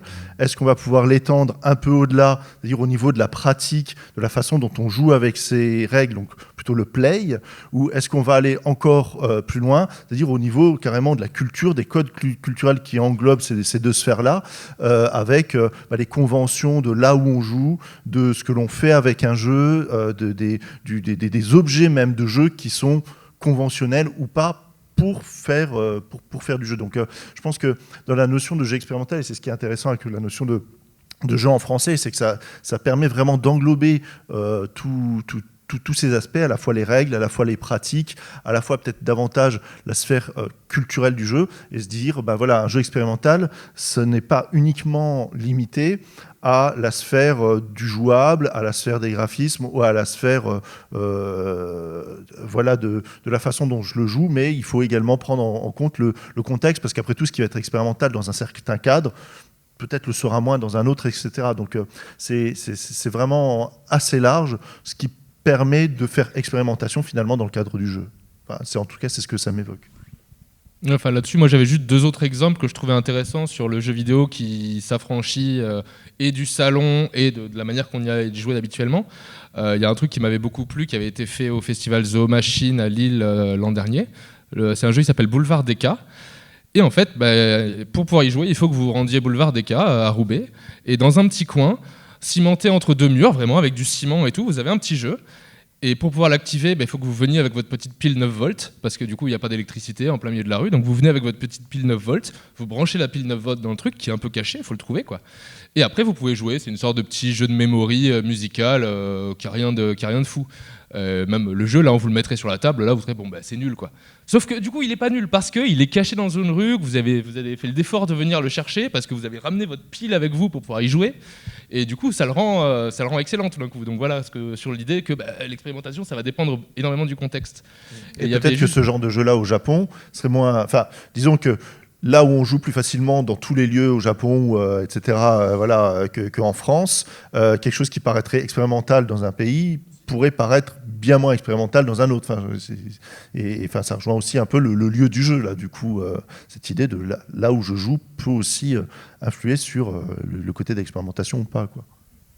Puisque c'est finalement ce qu'on retrouve dans la 3DS avec le système de Street Pass, quoi, le fait que les gens, à chaque fois qu'il y a un rendez-vous, une réunion, je pense que tous ceux qui ont une 3DS ici, on en profité pour gagner des pièces et de croiser un maximum de gens. On retrouve en fait cette idée de sortir, mais c'est vrai que là pour le coup c'était très japonais, cette idée-là de sortir, parce qu'eux ils avaient une pratique de jeu plus en extérieur où ils se rejoignaient dans des endroits pour jouer ensemble, alors que nous on a plus tendance à jouer chez nous via Internet ou avec les autres gens sur le canapé. Et du coup, c'est vrai qu'on retrouve cette notion que finalement, quand ils nous ont apporté cette idée du Street Pass, pour eux, c'était tout à fait naturel et une évolution logique. Et nous, c'était réellement novateur, finalement. C'était un truc pourtant qui était vite arrivé. Dès qu'on a eu des téléphones avec GPS, il y a eu les Street Pac-Man où tu avais justement sur une grille de Pac-Man, mais dans la ville, du coup, où il y avait des fantômes et le Pac-Man, et tu te baladais avec ton GPS comme ça. Mais c'est vrai qu'on a croisé peu de... C'était vraiment pareil, c'était des événements. Il y a pas eu on n'a jamais croisé personne dans la rue qui était avec son téléphone en train de jouer à Pac-Man et qui se faisait courser par 3 gars. Moi, j'avais fait un peu une graisse quand même sur mon téléphone. Je m'étais amusé à aller foutre des bombes et tout sur les monuments historiques de Marseille. Et à me partir en courant parce que je vois qu'il y a un autre joueur qui a mis une bombe. Et ça marchait assez bien comme expérience aussi. Je ne sais pas si vous voyez ce que c'est ce jeu. C'est un jeu qui a été fait par Google. Et du coup, c'est sur votre téléphone. Et en fait, il y a deux équipes, il y a des portails. Tous les portails sont en fait les monuments de la ville. Et du coup, en fait, à chaque fois qu'on passe à côté d'un portail, on pose des bombes, on récupère des trucs. Voilà, on se fait la petite guerre entre les équipes. Mais du coup, ce qui est très très marrant dans ce jeu-là, c'est qu'on est vraiment là. On se balade dans la rue, on a notre casque sur la tête, genre on écoute de la musique avec notre téléphone dans la main. Et en fait, on n'écoute pas de la musique. On est en train d'entendre des instructions d'agents secrets qui sont en train de nous dire bon, allez, rends-toi, place des anciens combattants. Tu vas poser une bombe et Lou, t'es là, tu te mets à côté de la fontaine, tu fais genre t'écris un texto, tu sais qu'il y en a d'autres qui sont en train de jouer, parce que tu vois qu'il y a d'autres points, tu sais pas qui c'est, alors tu fais gaffe, ils sont pas dans ton camp, tu fais genre t'écris un petit texto et tout, en fait tu lâches ta petite bombe, puis tu t'en vas, discrètement. Et pareil, là du coup il y a vraiment des émotions qui viennent au niveau de l'expérience, c'est quelque chose de neuf qui change vraiment de tout ce qu'on a pu jouer, donc jeux vidéo dans la rue, oui, voilà, faux. Sinon aussi là-dessus, l'autre truc que j'avais envie de raconter qui me plaisait bien, c'était Tatiana Villela qui crée des jeux vidéo, des Playful Experience d'ailleurs notamment, et qui, elle, a fait un jeu qui s'appelle Atsono, où en fait on couvre le corps de 2 joueurs de boutons et ils doivent réussir à presser simultanément le plus de boutons sur le corps de l'autre. Donc évidemment, ça oblige à se toucher, à se mettre dans des situations inconfortables. Et ce qu'elle disait, c'était que le meilleur contexte pour jouer à ce jeu-là, c'était en boîte de nuit. Enfin, ce qu'elle avait observé, c'est là où ça marchait le mieux. Parce que en boîte de nuit, les gens, ils étaient là pour danser, ils étaient un peu décontractés, ils avaient peut-être un peu picolé, ils n'avaient pas peur de se toucher, d'être touchés. Et là, ils jouaient vraiment le jeu à fond. Alors que quand, dans un festival de jeux vidéo, elle le sortait, bon, ça marchait, les gens, ils rigolaient, quoi, mais ils étaient un peu gênés, ça marchait pas aussi bien. Et donc, du coup, il y avait des contextes meilleurs que le contexte du jeu vidéo pour le jeu vidéo. Ce qui est un peu surprenant au final, mais c'est fou. Voilà, du coup, c'était une manière intéressante de questionner plutôt le rapport au corps et les rapports sociaux, en fait, quoi, entre deux personnes. Parce que là, pour le coup, il n'y a vraiment pas d'interface, pas d'écran, pas de score, pas de tous ces codes qu'on a l'habitude d'avoir dans un jeu vidéo. Il y avait en fait, moi, là, je suis curieux sur cet exemple-là, parce que c'était quoi le but, en fait? Juste d'appuyer sur des boutons, mais du coup, c'était quoi? Il y avait une interface quelque part pour avoir... Il n'y a pas d'interface, il n'y a pas d'écran, enfin, je crois pas. On va avoir des boutons sur les genoux, surtout comme ça. Et comment on peut mesurer alors l'avancement dans le jeu? Comment on peut le mesurer? Au début, il faut appuyer sur un bouton en même temps, puis après sur 2 boutons en même temps, puis après sur 3 en même temps. Donc je vais jouer avec Dorian, et au bout d'un moment, je vais devoir lui appuyer sur le genou, je dois lui appuyer là sur l'épaule, et puis sur la jambe avec ma tête comme ça. Et lui, il va faire pareil, quoi. D'accord. Et donc à la fin, on est un gros sac de nœuds Mais le bouton, en fait, en lui-même, je sais pas, il y a une lumière qui s'affiche. Oui, désolé, je suis très pragmatique. Comment ça marche vraiment. Ouais, c'est peut-être les boutons qui s'allument, ouais, tout simplement. Okay. C'est peut-être quelque chose comme ça. En plus facile à expliquer, mais dans le même genre, il y a Fingle, il me semble que ça s'appelle sur iOS, qui est un jeu où il y a plein de boutons qui bougent comme ça, et t'as pas assez de doigts tout seul pour tous les utiliser, donc t'es obligé de te mettre à 2 avec tes mains, et du coup tu te retrouves à faire des trucs comme ça, et c'est assez rigolo, même si ça dure pas très longtemps comme expérience pour être amusant, mais du coup c'est dans le même genre, où vous pousser du coup un truc auquel on n'est pas habitué, un peu comme dans ce Johann Sebastian Just, on n'est pas habitué à toucher les gens quand on joue aux jeux vidéo, par exemple. Et ça, c'est des trucs qui maintenant commencent à arriver aussi. Peut-être que, tiens, les gens, ils peuvent se toucher entre eux, autre chose que pour se pousser la manette quand ils jouent. Et ça m'évoque une autre définition qu'on pourrait donner du jeu expérimental, c'est de jouer pour expérimenter des choses que l'on n'a pas l'habitude d'expérimenter. Et là, généralement, la plupart des jeux vidéo vont nous permettre d'offrir des expériences de ce type-là. En tout cas, ce qui fait un des attraits forts du jeu vidéo, c'est de nous permettre d'expérimenter des choses que l'on ne peut pas expérimenter dans la vie courante. Je ne sais pas ce qui fait un des charmes de GTA, c'est que je peux me piquer une bagnole et puis aller renverser qui je veux en allant en contresens sur l'autoroute. Voilà, là, j'expérimente un mode de conduite, etc. Donc, il y a aussi peut-être cette idée dans le jeu d'essayer d'expérimenter autre chose, mais là, ça élargit énormément l'exception, quoi.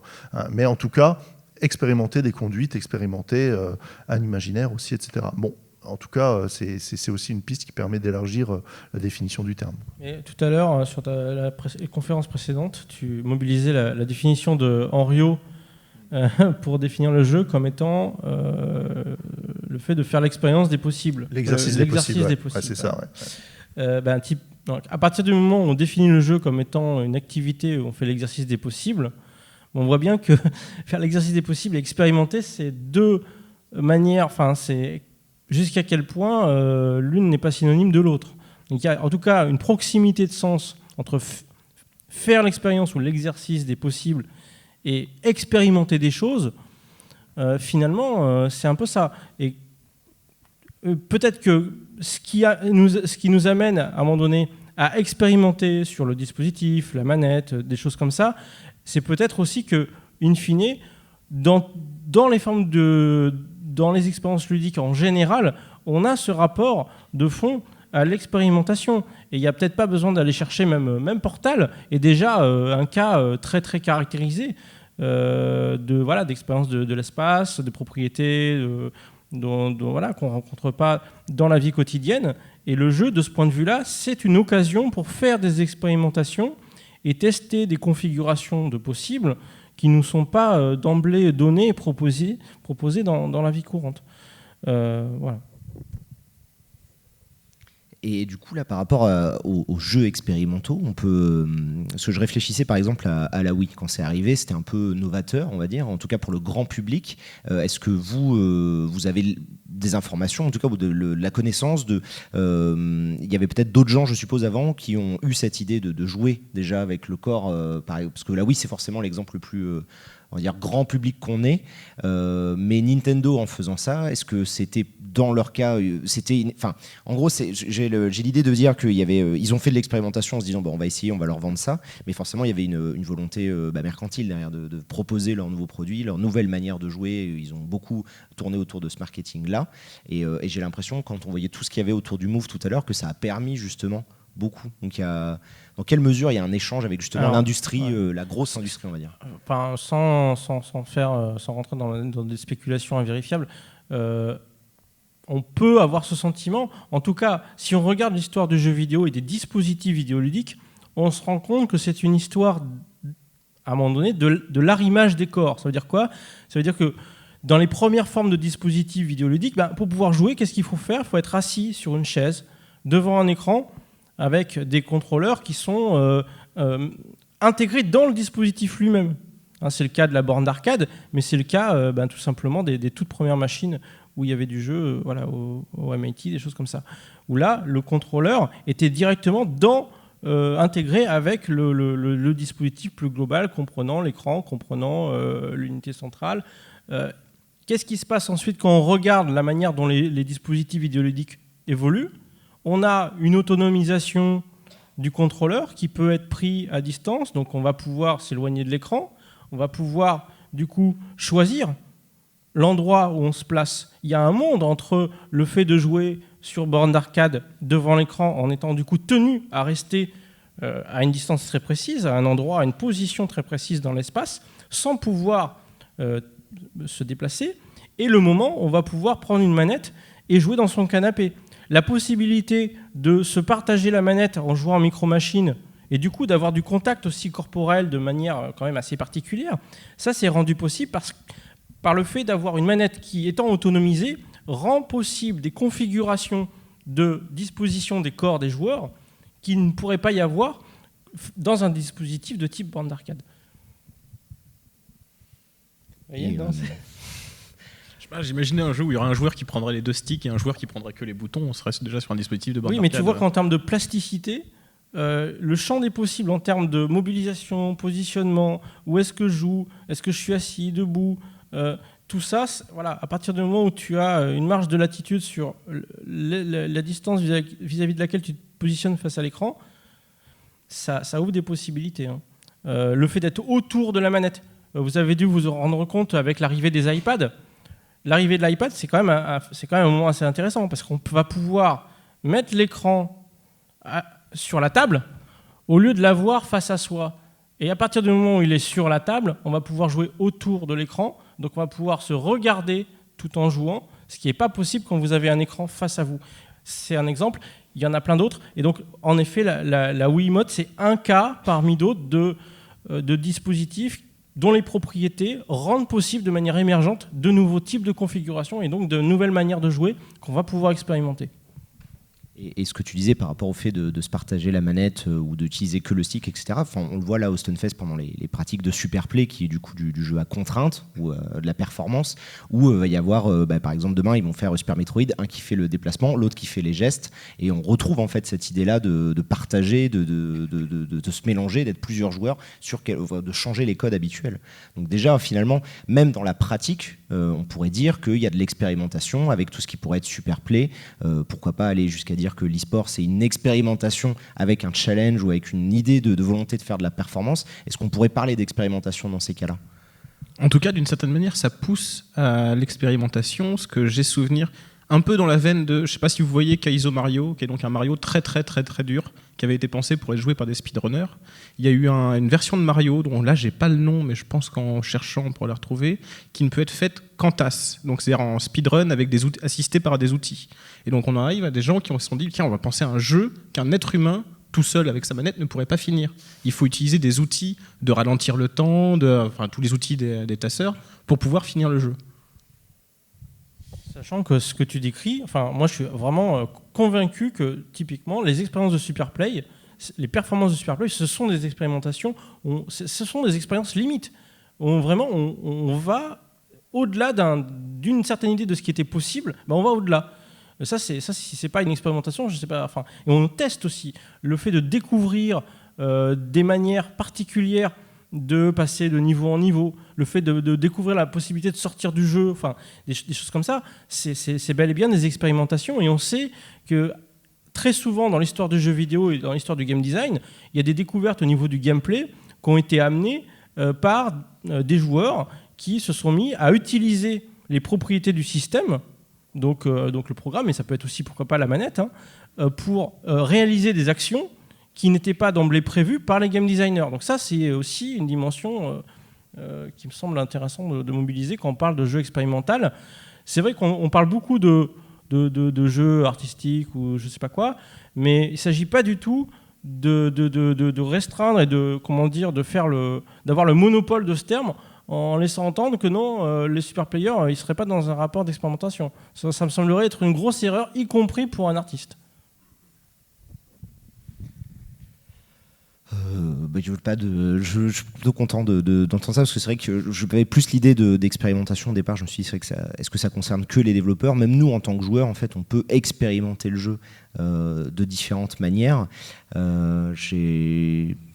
Je réfléchissais juste là en même temps. J'ai pas de questions pour l'instant. Si quelqu'un peut me sauver pendant 2 minutes. Non, mais moi, par exemple, sur le côté de l'expérimentation de joueurs, on peut parler du coup, comme super player, vous appelez ça. Et il va y avoir aussi le truc, par exemple, de la recherche du glitch. Ça va marcher aussi. Moi, je pense à un blog que j'aime beaucoup. En fait, je sais pas si vous avez déjà joué à des jeux vidéo 3D, peut-être un peu bâclés, machin. Il y a un moment où vous passez à travers un mur, puis tout d'un coup vous tombez. Et vous tombez dans le vide et vous voyez en fait tout le décor en 3D dans lequel vous êtes censé évoluer, vous le voyez s'éloigner. C'est les jeux Unity, ils font beaucoup ça notamment. Et du coup, voilà, vous allez voir, tu vois, le monde que le développeur il a conçu pour vous, vous le voyez partir. Et bon, et vous avez plus qu'à relancer votre navigateur parce que ça n'a pas été prévu, quoi. Et il y a un blog, par exemple, il s'amuse à recenser, prendre des captures d'écran de tous ces trucs-là. Et c'est des joueurs. Ça les passionne et ça les passionne de tomber dans le vide et de voir le décor, de voir l'envers du décor. Comment s'appelle le blog ? Eh ben, j'essaye de retrouver le nom et ça me vient pas. Alors du coup, je continue à en parler en espérant que ça revienne. Void, Into the Void, non. Voidscape, c'est ça ou Non, c'est pas Voidscape, mais il y a sans doute Void dedans. Mais non, le nom me revient pas. Si ça me revient, je vous le dis. C'est marrant parce que moi, un des premiers souvenirs de jeu qui devient un objet légitime dans un musée, etc.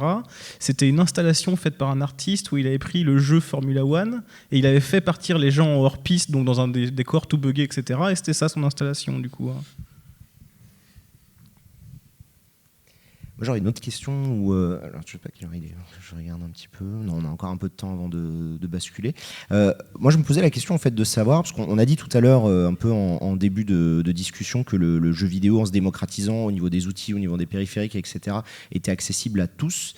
Alors c'est une question peut-être un peu trop large ou un peu volontairement provoque, mais qu'est-ce qui fait selon vous que le jeu vidéo a cet attrait-là et permet autant de créativité, de recherche, d'expérimentation ? Qu'est-ce qu'il a de différent par rapport aux autres médias ? Qu'est-ce qui vous a poussé, vous, en tant que développeur, créateur, journaliste, joueur, et même codeur d'ailleurs, d'aller vers ça en fait, par rapport à d'autres médias ? Moi, je dirais qu'il y a le côté en friche. Simplement que, moi, mon exemple personnel, par exemple, moi, du coup, j'écris. Je suis journaliste de profession, mais après, sinon, moi, j'aime bien écrire des petites choses, des petites histoires, machin. Du coup, je me suis mis à faire des jeux vidéo où il y avait beaucoup de dialogues dedans, machin, et j'ai eu des retours. Les gens ils me disent « Ah, mais c'est super bien écrit, mais c'est des super bons dialogues de jeux vidéo !» Et bon, j'en suis flatté. Mais ces mêmes dialogues-là, je suis sûr que je les aurais fait pour une pièce de théâtre ou dans un roman, on m'aurait dit « Mais c'est super mal écrit !» Et que du coup, non, dans le jeu vidéo, il n'y a pas tant de gens qui y sont allés, qui se sont amusés à écrire des super dialogues. Donc du coup, c'est facile de sortir du lot. Et moi, je dirais que c'est ça, en fait, parce que du coup, au début, j'en ai fait comme ça. Et puis après, moi, j'ai continué parce que du coup, j'étais encouragé par les gens. Parce que les gens m'ont dit, non, c'est bien ce que tu fais, je veux jouer à d'autres jeux. Mais à la base, c'est ça. On m'a dit, purée, c'est super bien écrit. Non, enfin, c'est pas si bien écrit, vous savez.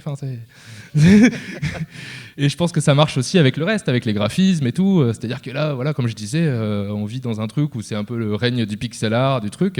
Il y a un mec qui a fait une école d'art, qui a un peu de talent et tout, qui va faire des graphismes. Graphisme sublime, ça change, on n'a jamais vu ça, c'est plein de couleurs, mon Dieu, on dirait du fauvisme et tout, c'est fou. Oui, voilà, sauf que on peut aller au musée voir du fauvisme. Enfin, s'il avait essayé à vendre des toiles, il les aurait pas vendues, quoi. Parce que le fauvisme, on connaît. Et je pense que voilà, il y a ce côté en friche, on a envie d'y aller parce qu'il y a de la place encore. Il y a encore plein de place pour faire des jeux et pour innover. Il y a une bonne marge de manœuvre. Si vous voulez compléter éventuellement ou... Oui, pensez que ça... On peut passer, parce qu'on a encore une grosse temps, on peut peut-être encore rajouter quelques petits trucs, on peut passer à 2-3 réactions si vous le souhaitez. Hein. C'est vrai que sur Isabelle a raison, il y a un élément important dans le jeu vidéo, dans le jeu numérique, c'est cette capacité intégrative, cette capacité à mobiliser des choses ou à se faire mobiliser par des choses qu'on n'associerait pas d'emblée à du jeu vidéo, et à minima, tout simplement parce qu'il y a aussi... vous avez besoin pour jouer d'images, traditionnellement, si on utilise un écran. Vous avez besoin de son. Et donc, le fait d'avoir besoin de différents types de choses pour faire notamment de l'output, donc pour avoir des choses en sortie, de l'information en sortie, ça fait que naturellement, on va commencer à mobiliser des types de matériaux. Et à certains égards, on peut comparer le jeu vidéo un peu à l'opéra. Il y a vraiment un côté dans ce médium-là, un côté analogue à l'opéra, où ce qui fait jeu vidéo, c'est aussi l'effet somme, c'est aussi l'effet d'addition de différentes choses. Et donc il y a vraiment un caractère hybride qu'on trouve dans quasiment tous les jeux vidéo. Et ce caractère hybride, il explique peut-être pourquoi il y a ce lien avec l'expérimentation. Parce que quand vous hybridez des choses, ces choses-là, elles sont différentes les unes des autres, et il en sort peut-être des phénomènes inattendus. Donc ça rejoindrait un peu ce que disait Pierrec tout à l'heure en ouverture, en disant que dès le départ, dès qu'on commence à itérer pour essayer de créer des prototypes, ce genre de choses, on est déjà à mélanger d'autres médias qu'on connaît a priori pas mal, la musique, la littérature, le cinéma, ça va, on commence à connaître à peu près à quoi ça ressemble. Et directement, ce que tu essayes de dire, c'est quoi? C'est que le jeu vidéo, dans son principe, dès le départ, il a ce côté expérimentation, parce qu'on mélange des médias. Finalement, en fait, à y réfléchir, ça me donne une autre idée. Il y a peut-être... Si c'est si facile, ou si le jeu vidéo se prête aussi facilement, aussi bien à l'expérimentation, c'est peut-être pour 2 raisons. Parce que quand vous jouez de base, jusqu'à un certain point, vous êtes dans une pratique de détournement. Par exemple, les enfants, quand ils sont à la cantine, ou quand ils sont en train de manger, ils prennent leur repas, ils peuvent jouer avec des petites cuillères. Par exemple, ils peuvent s'en servir pour faire des toupies. Ou ils peuvent utiliser la cuillère et la purée pour faire des catapultes et jouer avec la nourriture. Vous savez, on n'a pas le droit de jouer avec la nourriture.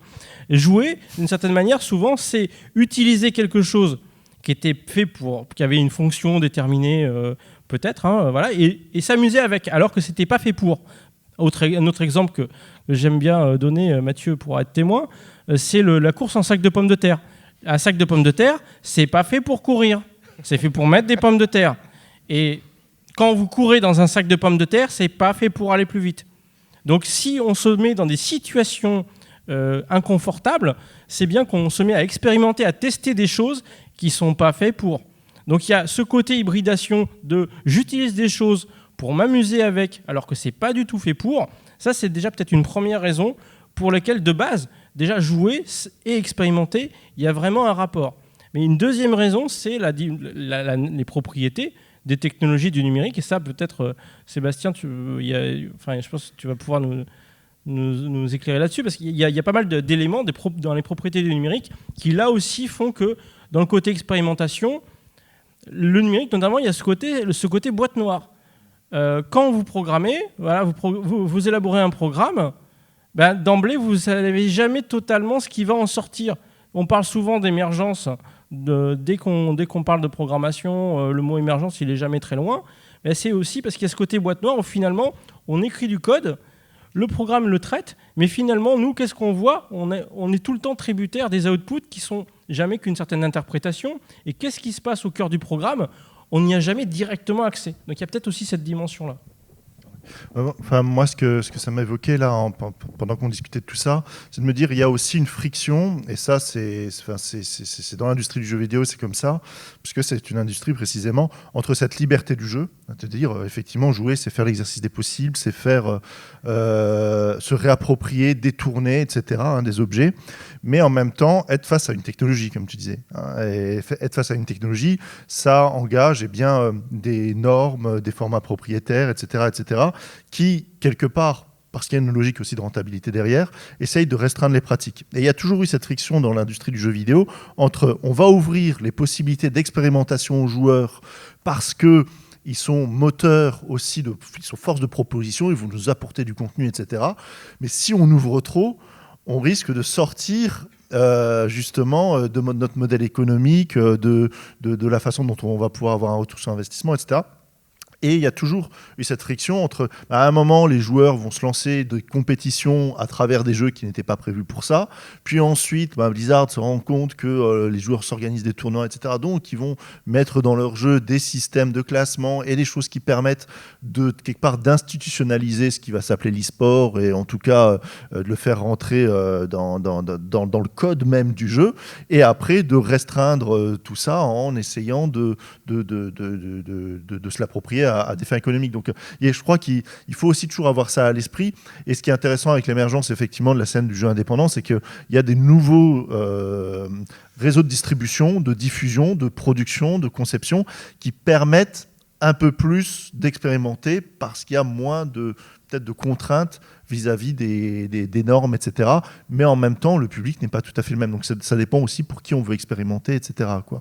Donc là, c'est ce que ça m'évoque. C'est-à-dire, oui, il y a différents cadres d'expérimentation, quoi. C'est-à-dire, il y a l'expérimentation aussi des éditeurs, des studios de développement, des joueurs. Et les acteurs de l'expérimentation n'ont pas forcément le même potentiel pour expérimenter selon leur lieu ou leur position, leur statut et ce qui leur est offert, quoi. Moi, je rebondis un peu en retard sur ce que tu disais en disant qu'il y avait déjà un facteur d'expérimentation dans le fait même de l'attitude ludique et qu'on retrouve dans les créateurs. C'est quand même, je ne sais pas si c'est spécifique ou propre aux jeux vidéo, mais c'est surtout dans le jeu vidéo qu'on a vu l'apparition des game jams, qui est le fait de rendre ludique déjà la création de jeux. Et effectivement, quand tu vois les game jams, ça devient un bassin d'expérimentation totale. Pourquoi ? Parce qu'ils appliquent des contraintes de thème, voire d'autres types de contraintes, et forcément, ils se retrouvent du coup à expérimenter aussi. Pour rebondir là-dessus, je crois qu'il y a un élément qui est très très important, c'est qu'à la base, les jeux vidéo ont été inventé, développé en grande partie par une communauté qui était la communauté hacker. Et dans la terminologie même, le verbe to hack, ça relève aussi quelque part d'un détournement ludique. Enfin, si on va voir sur le dictionnaire du jargon officiel des hackers, etc., le terme même est défini comme un détournement, une conception un peu ludique, etc. Et donc, il y a cette idée déjà d'avoir une appropriation ludique dans le fait même de développer du jeu. Et les premiers jeux, comme je l'ai dit, on relève du détournement de supercalculateurs qui n'étaient pas faits pour jouer. Et voilà, et on va jouer avec. Donc, il y a aussi cette idée que dès lors que l'on va essayer d'expérimenter, dès lors que l'on va essayer de concevoir du jeu vidéo, à la base, il y avait aussi cette tradition des hackers qui était là et qui se retrouve à la fois chez les développeurs en partie. Bon, maintenant, c'est éloigné, mais disons que ça se retrouve à la fois dans le développement, mais aussi dans la pratique. C'est-à-dire, ce que l'on aime aussi, c'est détourner, c'est explorer. Et à la base, la culture hacker a aussi énormément joué dans ce qui est devenu le jeu vidéo. Et l'exemple des Game Jam est parfait, puisqu'on retrouve aussi cette filiation-là dans ce type de pratique, quoi. Moi, je voulais juste préciser que du coup, l'idée de Game Jam, donc du coup de s'enfermer dans un endroit et de faire des choses en 48 heures, c'est pas du tout propre aux jeux vidéo en fait. Il y a tout le mouvement kino dans le cinéma, où du coup, c'est des gens qui font ça. Il y en a partout dans le monde entier. Et ils font des cabarets kino et ils se retrouvent pour faire des films en 48 heures. Il y a les 24 heures de la BD pour la bande dessinée. Il y a des choses pour la fiction et tout. Et pour les romans, je veux dire, la poésie. Et ça m'amène à penser que moi je suis même pas si persuadé que ça, ce qu'on dit tout à l'heure, que le jeu vidéo est plus propre à l'expérimentation que les autres médias. Hein. Moi je n'irai pas jusqu'à affirmer ça, parce que peut-être qu'il y en a beaucoup en ce moment, parce que du coup c'est un média jeune, simplement, et que du coup il y a beaucoup de choses à faire. Mais je suis pas certain qu'intrinsèquement, ça soit plus propice à l'expérimentation. Voilà, moi j'ai des amis qui font des kinos, donc des films en 48 heures, et ce qu'ils font c'est génial en 48 heures. Et c'est encore plus complexe en un sens aussi, parce qu'un film, tu peux pas le faire tout seul, t'as un cadreur, on pourrait dire que dans le jeu vidéo t'as un développeur, un graphiste et tout, mais les game jam, il y a quand même très le côté solo. Et dans les kinos par exemple, voilà, c'est les mecs, ils ont besoin d'acteurs, de scénaristes, de réalisateurs, ils arrivent par équipe de 10 en 48 heures, ils font quelque chose, et ils font des choses merveilleuses aussi, quoi. Donc voilà, tout ça, voilà. Je voulais juste dire que je suis pas. Oui, du coup, oui, ça va être bon. Bah, tu veux pas être acteur de mon prochain film, ok, mais du coup, tu me fais le montage. Ouais, ça va pas être aussi facile. C'est pas la même ampleur que dans le jeu vidéo. De passer le micro. C'est pas la même ampleur, je pense. Non, voilà, il va pas y avoir autant de monde. Il va pas y avoir autant de monde, par exemple dans les kinos. Par contre, mais ça va être un truc très très différent, parce que ça va être beaucoup plus communautaire en fait. C'est-à-dire que j'ai l'impression que là, du coup, des game jams, il y en a tout le temps, il y en a toutes les semaines. Là, il doit y avoir 4 ou 5 game jams en ce moment même. Et les kinos, ça va être plutôt différent. Ça va être tiens, Kino Barcelone, allez hop, et il y a toute l'Europe. Tous les kinos d'Europe, ils arrivent et ils vont à Barcelone tous ensemble pour faire des films. Et après, Bruxelles, ils vont tous. Donc ouais, voilà, il y en a moins, mais c'est du coup la communauté est plus étroite. Je sais pas ce que ça fait comme différence, mais voilà, il y a cette différence.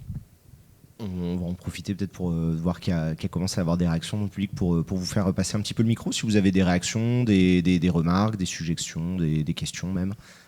Moi, je trouve que ça pose un problème assez intéressant, la question de l'expérimentation et de la définition de l'expérimentation. C'est que un des premiers textes qu'on lit en philo quand on est en terminale, c'est l'existentialisme est un humanisme, où Sartre prend comme exemple d'objet technique un coupe-papier, je crois, et il dit que contrairement au coupe-papier, l'homme définit son essence après son existence. L'existence précède l'essence.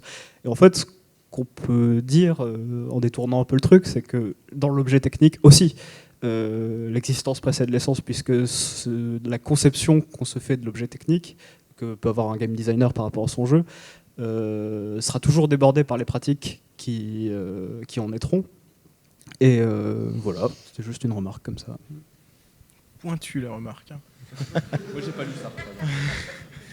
Non, mais je pense que c'est vrai dans le sens où effectivement l'appropriation. Disons que, moi je pars du principe que l'attitude ludique est première dans ce qui va faire qu'il y a un jeu. Hein, c'est-à-dire un objet a beau être défini comme étant un jeu par un concepteur, etc.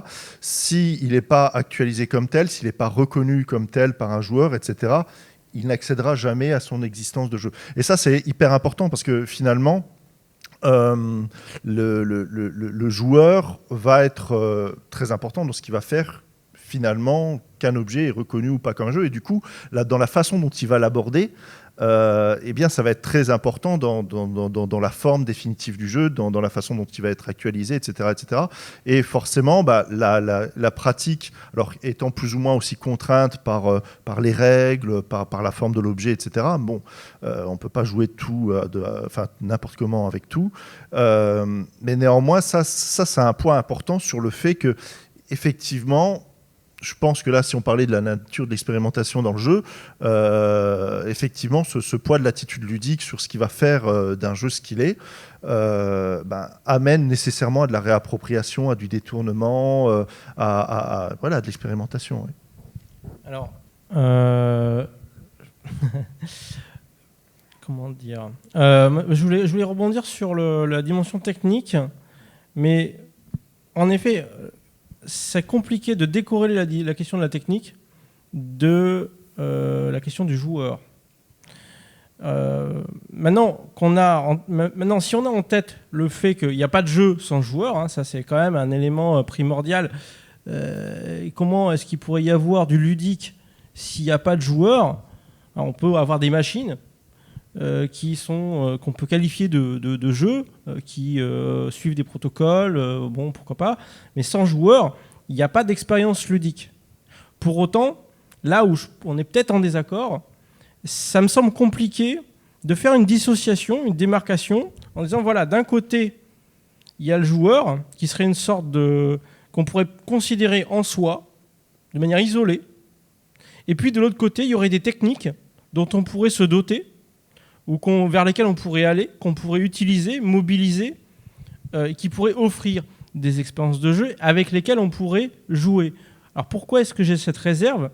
J'ai cette réserve au sens où il me semble que la nature d'un dispositif technique joue un rôle constitutif dans la manière non seulement dont une expérience de jeu va se déployer, donc le type de jeu qu'on va pouvoir expérimenter, mais aussi dans le type de posture ludique qu'il va être possible d'adopter. Dit autrement, on peut aller jusqu'à faire l'hypothèse suivante, se demander si certains types d'objets, si certains types d'objets techniques, d'objets, mais aussi de matériaux, n'induisent pas, n'amènent pas l'adoption de postures ludiques particulières. Donc, pour préciser un petit peu, ça me semble compliqué de considérer le ludique comme quelque chose d'isolable du technique, dans la mesure où, dès qu'on joue, on mobilise des savoir-faire. Alors, pour pouvoir dire ça, il faut faut préciser ce qu'on entend par technique, hein, parce qu'on pense souvent la technique depuis la technologie. Mais on peut très bien se dire, voilà, par exemple, l'écriture, hein, le simple fait d'écrire, c'est déjà une technique. Il faut l'avoir acquise, il faut l'avoir construite.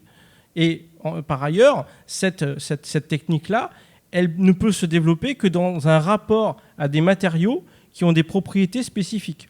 Donc dit autrement, si on ramène ça à la question du jeu de manière explicite, si on regarde la manière dont on joue en utilisant des supports écrits, un livret de règles, et si on le compare à la manière dont on joue avec du numérique, on peut se demander jusqu'à quel point les formes mêmes de notre expérience ludique ne sont pas déterminées par les propriétés des dispositifs techniques qui sont mobilisés.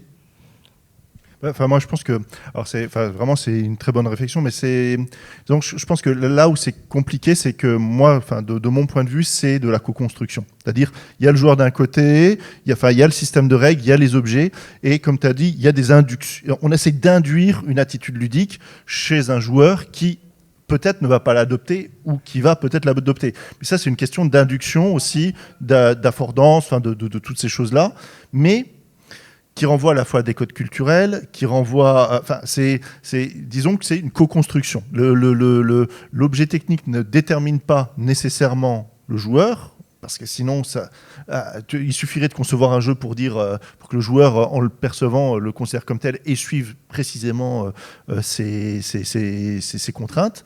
Mais en même temps, à l'inverse, le joueur les jeux sont aussi dépendants des techniques de leur époque. Il n'y aurait pas de numérique, il n'y aurait pas de jeux vidéo, quoi.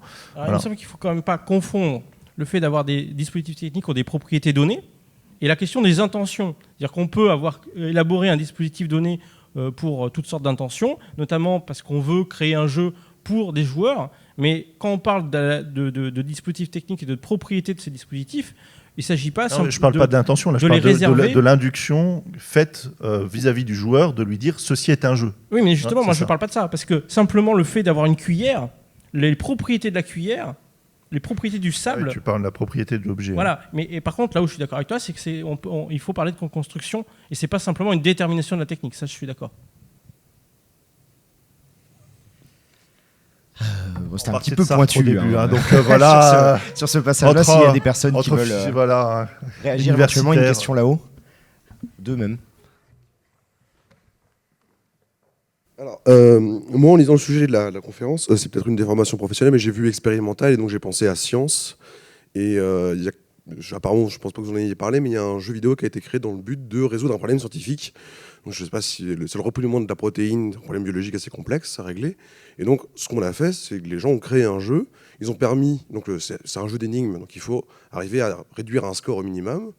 Et donc, les développeurs ont permis aux joueurs de automatiser des actions et de se passer ces automatisations, de se partager plus ou moins les solutions et les manières de résoudre les problèmes à chaque fois.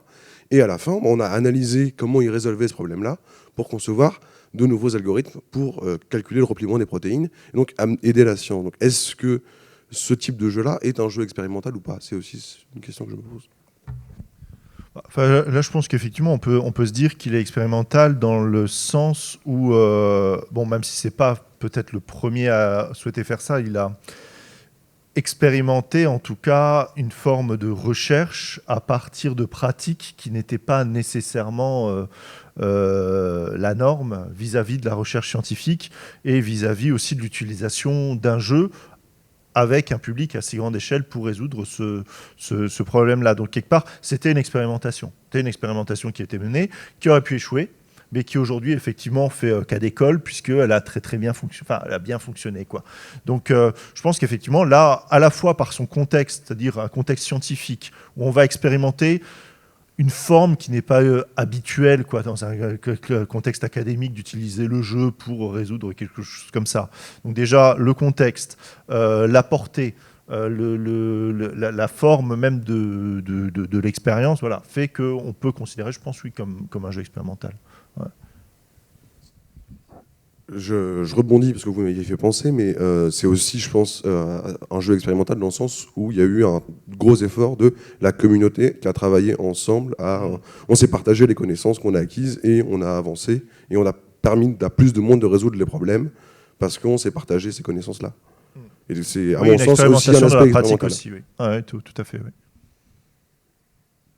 Enfin, moi, c'est aussi du coup de la recherche expérimentale aussi. Finalement, j'ai l'impression que c'est surtout ça. Du coup, ça vient de la recherche et du coup, c'est les gens qui ont cherché d'autres manières. Enfin, de faire de la recherche. Donc la recherche est peut-être toujours un peu expérimentale finalement. On pose une hypothèse, on essaye de prouver notre hypothèse, mais du coup là, il y a une expérimentation dans la manière de faire de l'analyse. Comment on dit? On va dire la ludicisation de la recherche. On va dire ça comme ça. Ouais, mais bon, du coup, en tout cas, moi j'avais beaucoup aimé cette histoire aussi. J'espère que ça va se généraliser, parce que si ça a marché une fois, ça pourrait marcher d'autres fois, on ne sait pas. Il y avait une question là, j'ai vu qu'il y avait Romaric qui avait levé la main tout à l'heure également. Oui, c'était juste une remarque, vous aviez parlé de Nintendo. Il y a une conférence qui a été donnée au MUG, qui est le groupement des indépendants de Montpellier, sur la méthode Nintendo. Et justement, enfin, par rapport à tout ce que vous avez dit, ils mettent le prototypage, ils mettent le play, c'est-à-dire enfin, la capacité d'avoir du plaisir simplement en déplaçant son personnage, en bougeant au cœur de leurs expériences. Enfin, en tout cas, c'est ce que racontait la conférence. Et alors du coup, c'est assez rigolo cette histoire de playful experience parce que en fait, ils sont en train de revenir vers ce qui est d'une certaine manière à la base du jeu vidéo, vers Nintendo. Voilà, donc la conférence, on peut la trouver sur YouTube en tapant Mug 305. C'est super intéressant qu'on s'intéresse à la conception de jeux vidéo, de voir comment eux ils travaillent. Oui, parce que là, c'est vrai qu'on a un peu beaucoup parlé de jeux indés, de jeux un peu artistiques, etc. Mais tu prends WarioWare, c'est un jeu expérimental. T'as une idée par jeu et à chaque fois, c'est de l'expérimentation. Hein. Oui, et puis des jeux même de gros budget. Enfin, je veux dire, quand Molineux il avait lancé son application où il fallait installer et puis casser des petites briques jusqu'à ce qu'il y ait un seul joueur un an plus tard qui récupère son truc, on était déjà dans cette idée de pas forcément être forcément restreint à une communauté de développeurs spécifiques. Hein. L'expérimentation, je pense que c'est ce que tu veux dire, c'est que c'est pas réservé à un groupe qui se veut artistique ou arty comme on dit en général. C'est Microsoft, ils tentent des trucs, Sony avait tenté des trucs avec le Move, chacun avec son Kinect, Microsoft avait tenté pas mal de choses. Enfin, voilà, tous à leur échelle, même s'il y a derrière ce que tu disais tout à l'heure, avec une notion de rentabilité à terme, ils essayent forcément des nouvelles choses. Je pense que ce serait vraiment, là aussi, une erreur de rabattre, de restreindre trop cette notion de jeu expérimental. Pour le coup, il n'y a pas on appauvrirait le sens du mot expérimentation, et puis tout simplement, ce serait vraiment passer sous silence le fait qu'un studio de jeu, des développeurs de jeux, à un moment donné, qu'est-ce qu'ils font? Ils prototypent, ils testent encore et encore, ils expérimentent, ils testent des hypothèses, ils regardent si les résultats sont conformes à leurs hypothèses. Donc par exemple, ils veulent faire un jeu avec une courbe de difficulté progressive pour challenger tel type de compétences. Et ils regardent et ils veulent s'assurer que le joueur reste motivé. Qu'est-ce qu'ils vont faire ? Ils vont faire une version, ils vont la faire jouer à des joueurs, ils vont regarder si le comportement des joueurs est conforme à leurs hypothèses, et ils vont ajuster pour arriver pour au final produire un résultat soit qui est conforme à leurs intentions initiales, soit au contraire se dire bon voilà, il y a des choses inattendues qui sont sorties du dispositif, du prototype, comment on va faire pour les utiliser, les mobiliser pour faire un jeu intéressant. Ça, c'est un élément assez important pour comprendre la manière dont on conçoit un jeu. Globalement, il y a 2 méthodes pour créer un jeu vidéo. Il y a une méthode qu'on peut qualifier de top-down, où on a une vision globale avec des intentions, et ensuite on élabore un prototype et on essaie de le développer progressivement pour produire l'expérience et l'intention qu'on avait. Donc ça peut être, typiquement, c'est le genre de méthode descendante, où on a donc une vision globale, on va se dire, bon voilà, on va faire un jeu qui va être de tel genre, et puis on va rentrer progressivement dans le détail. Puis à l'inverse, vous avez la méthode qu'on peut qualifier de bottom-up, où là on va partir d'un noyau, avec des propriétés, souvent assez simples. On va s'assurer qu'il y a une tension dans ce noyau. Et donc, sur la base de ce noyau, on va se dire, OK, on va regarder ce qui se passe, quelles sont les propriétés de ce noyau-là. Et c'est un peu comme de la sculpture. On va regarder ce qui émerge et on va essayer de canaliser ce qui émerge pour en faire un jeu intéressant. Donc, globalement, deux exemples de ça assez caractéristiques. Vous avez d'un côté Uncharted ou The Last of Us, où là, on est vraiment sur une méthode top-down, et souvent, c'est le genre d'approche qui, du coup, suppose d'avoir des mécaniques déjà bien stabilisées.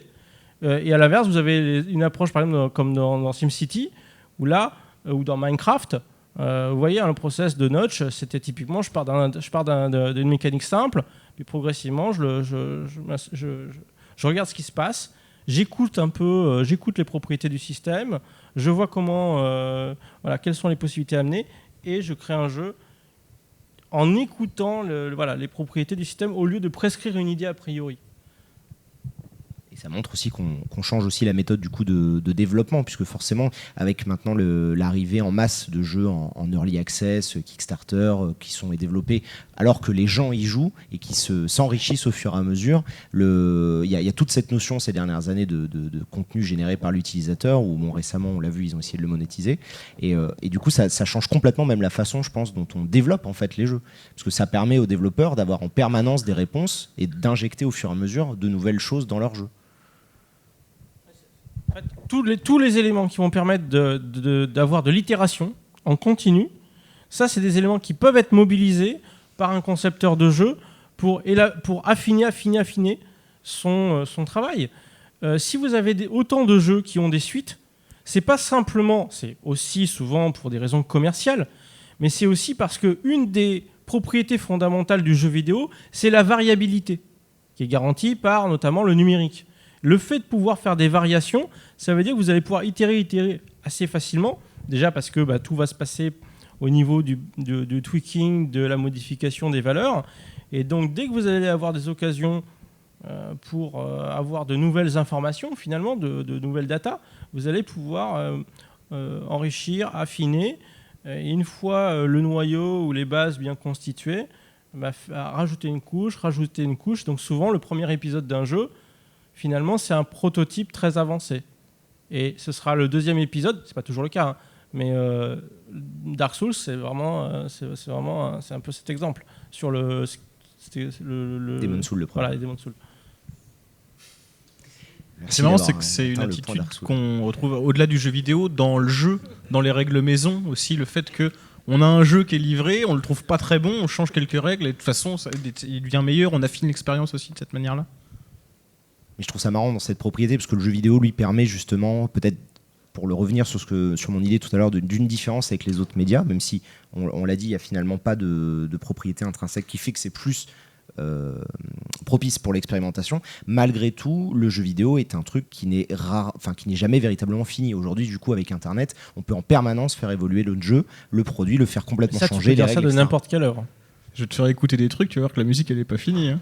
Non, mais tu vas pas te retrouver. Enfin, disons que dans la manière dont alors j'ai peut-être une méthode de consommation de musique qui est un peu old school, mais imaginons, une fois que j'ai reçu mon CD, il pourra plus évoluer. On va pas me faire changer ma piste 4. Tu vois, on va même changer des notes. On va pas. Si le morceau il est pas cool, on peut peut-être en faire ajouter, mais du coup, ça peut faire peut-être réfléchir sur la manière. Tu viens de trouver un nouveau business model. Bah peut-être.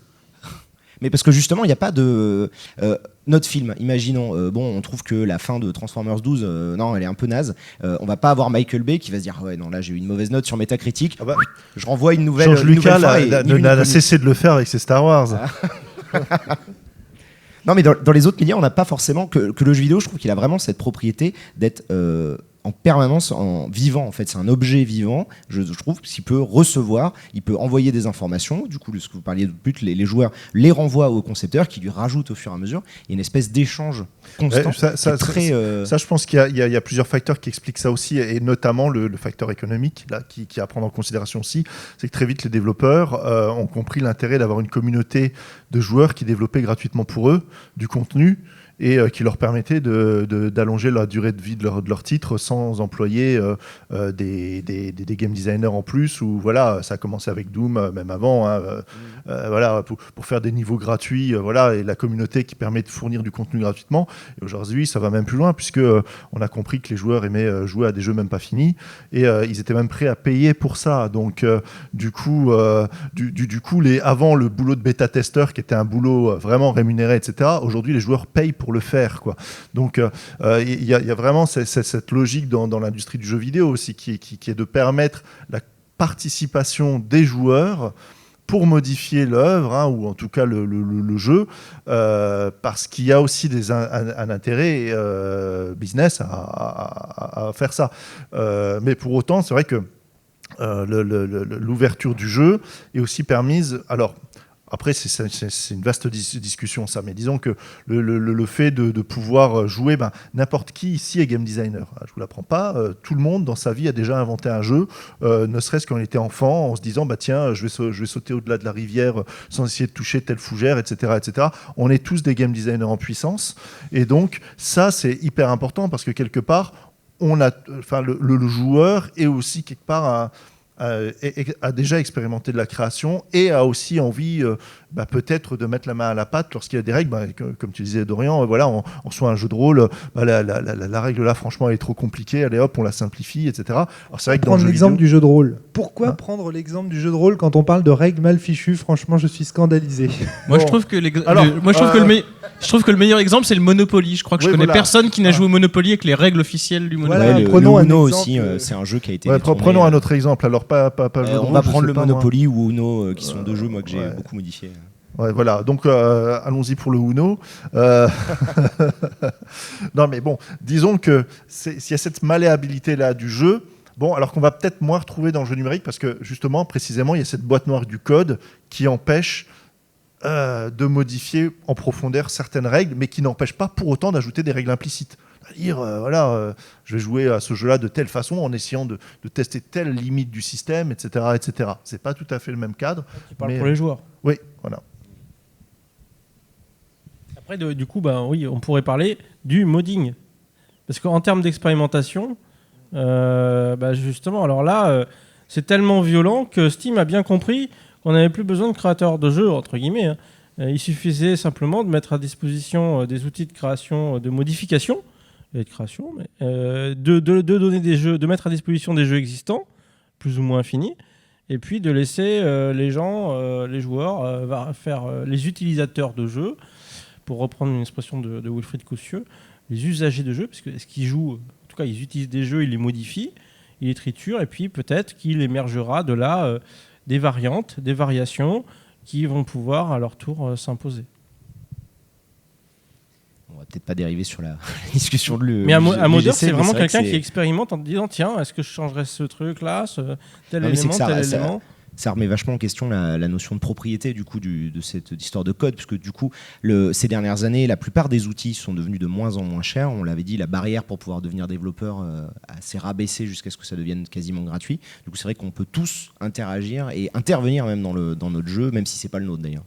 Ça c'est vraiment encore une fois, c'est pas spécifique aux jeux vidéo. Moi, j'ai un logiciel de montage sur mon PC, je télécharge, je sais pas, Watchmen, je te refais un nouveau recut, le Dorian's Cut de Watchmen. Je veux le voir, on va faire ça. Mais tu vois la forme qu'a pris le workshop Steam, c'est quand même monstrueux. C'est quand même pas. Ouais, je pense que c'est peut-être plus une question d'échelle à ce moment-là, où ils ont vraiment créé tout un ensemble d'outils où ils nous ont préparé petit à petit à cette logique-là. Tu avais une question tout à l'heure, Romaric. Ouais. Rapidement, hein, quelques remarques. Bon, d'abord, je pense que votre définition du jeu, elle est un petit peu trop vaste quand même. La définition d'Henriot, elle est quand même très largement contestée parmi les théoriciens du jeu. Alors attention, là, je suis prêt à rentrer en bataille ouverte. Hein. Alors, Alors attendez, on va définir les règles d'un jeu, on va créer un jeu expérimental ce soir. Ça fait 10 ans que je travaille avec Henriot, c'est mon père spirituel, c'est bon. Écoute, non, mais moi je pense que il y a aucun problème avec Henriot à part ça. Enfin, c'est complètement légitime comme remarque. Le problème, si tu veux, c'est que c'est beaucoup trop large et que du coup, j'ai peur que sous la définition de, en gros, faire l'expérience des possibles, on retrouve des activités qui n'ont à proprement rien à voir avec le jeu et qui du coup sont trop larges et englobent y compris la vie. Et moi, je propose plutôt une définition du jeu qui est celle de Colas Duflo, qui par ailleurs n'est pas très apprécié des gamers, je sais, qui est que le jeu est l'invention d'une liberté dans et par une légalité. Et je trouve que dans la conversation que vous avez eue, du moins celle à laquelle j'ai assisté, parce que je n'ai pas assisté malheureusement au tout début de la conférence, j'ai trouvé que cette définition aurait permis d'isoler certaines choses et de vous éviter de dire, à mon avis, de commettre certaines erreurs. Notamment, à un moment donné, j'ai l'impression que vous dites finalement que tous les jeux sont expérimentaux, et voire même que vous dérivez en disant que tous les joueurs sont des expérimentateurs et sont finalement parce qu'ils font des expériences à travers les jeux. Mais ça, pour moi, c'est pas vrai. Il y a des jeux qui sont véritablement expérimentaux et des jeux qui ne le sont pas. Et une bonne manière de trancher une limite, hormis la définition de l'invention d'une liberté dans et par une légalité, c'est de dire que le jeu expérimental, c'est aussi généralement un jeu qui est original. Si je recopie quasiment à peu de choses près le dispositif que tu as mis en place avec One Life Remains, je pense que je fais pas du jeu expérimental, je suis juste un audiocopieur. Tu vois ce que je veux dire? Et de la même manière, arrivé d'ailleurs sur ce jeu-là. Ah ouais, ça m'étonne pas parce qu'il est vraiment très très bon. Si, par exemple, un jour, One Life Remains vend des millions et des millions d'exemplaires de ce jeu, je ne suis pas sûr que les joueurs appelleront encore ce jeu un jeu expérimental, tu vois. Donc je pense qu'il y a quand même une dimension originalité.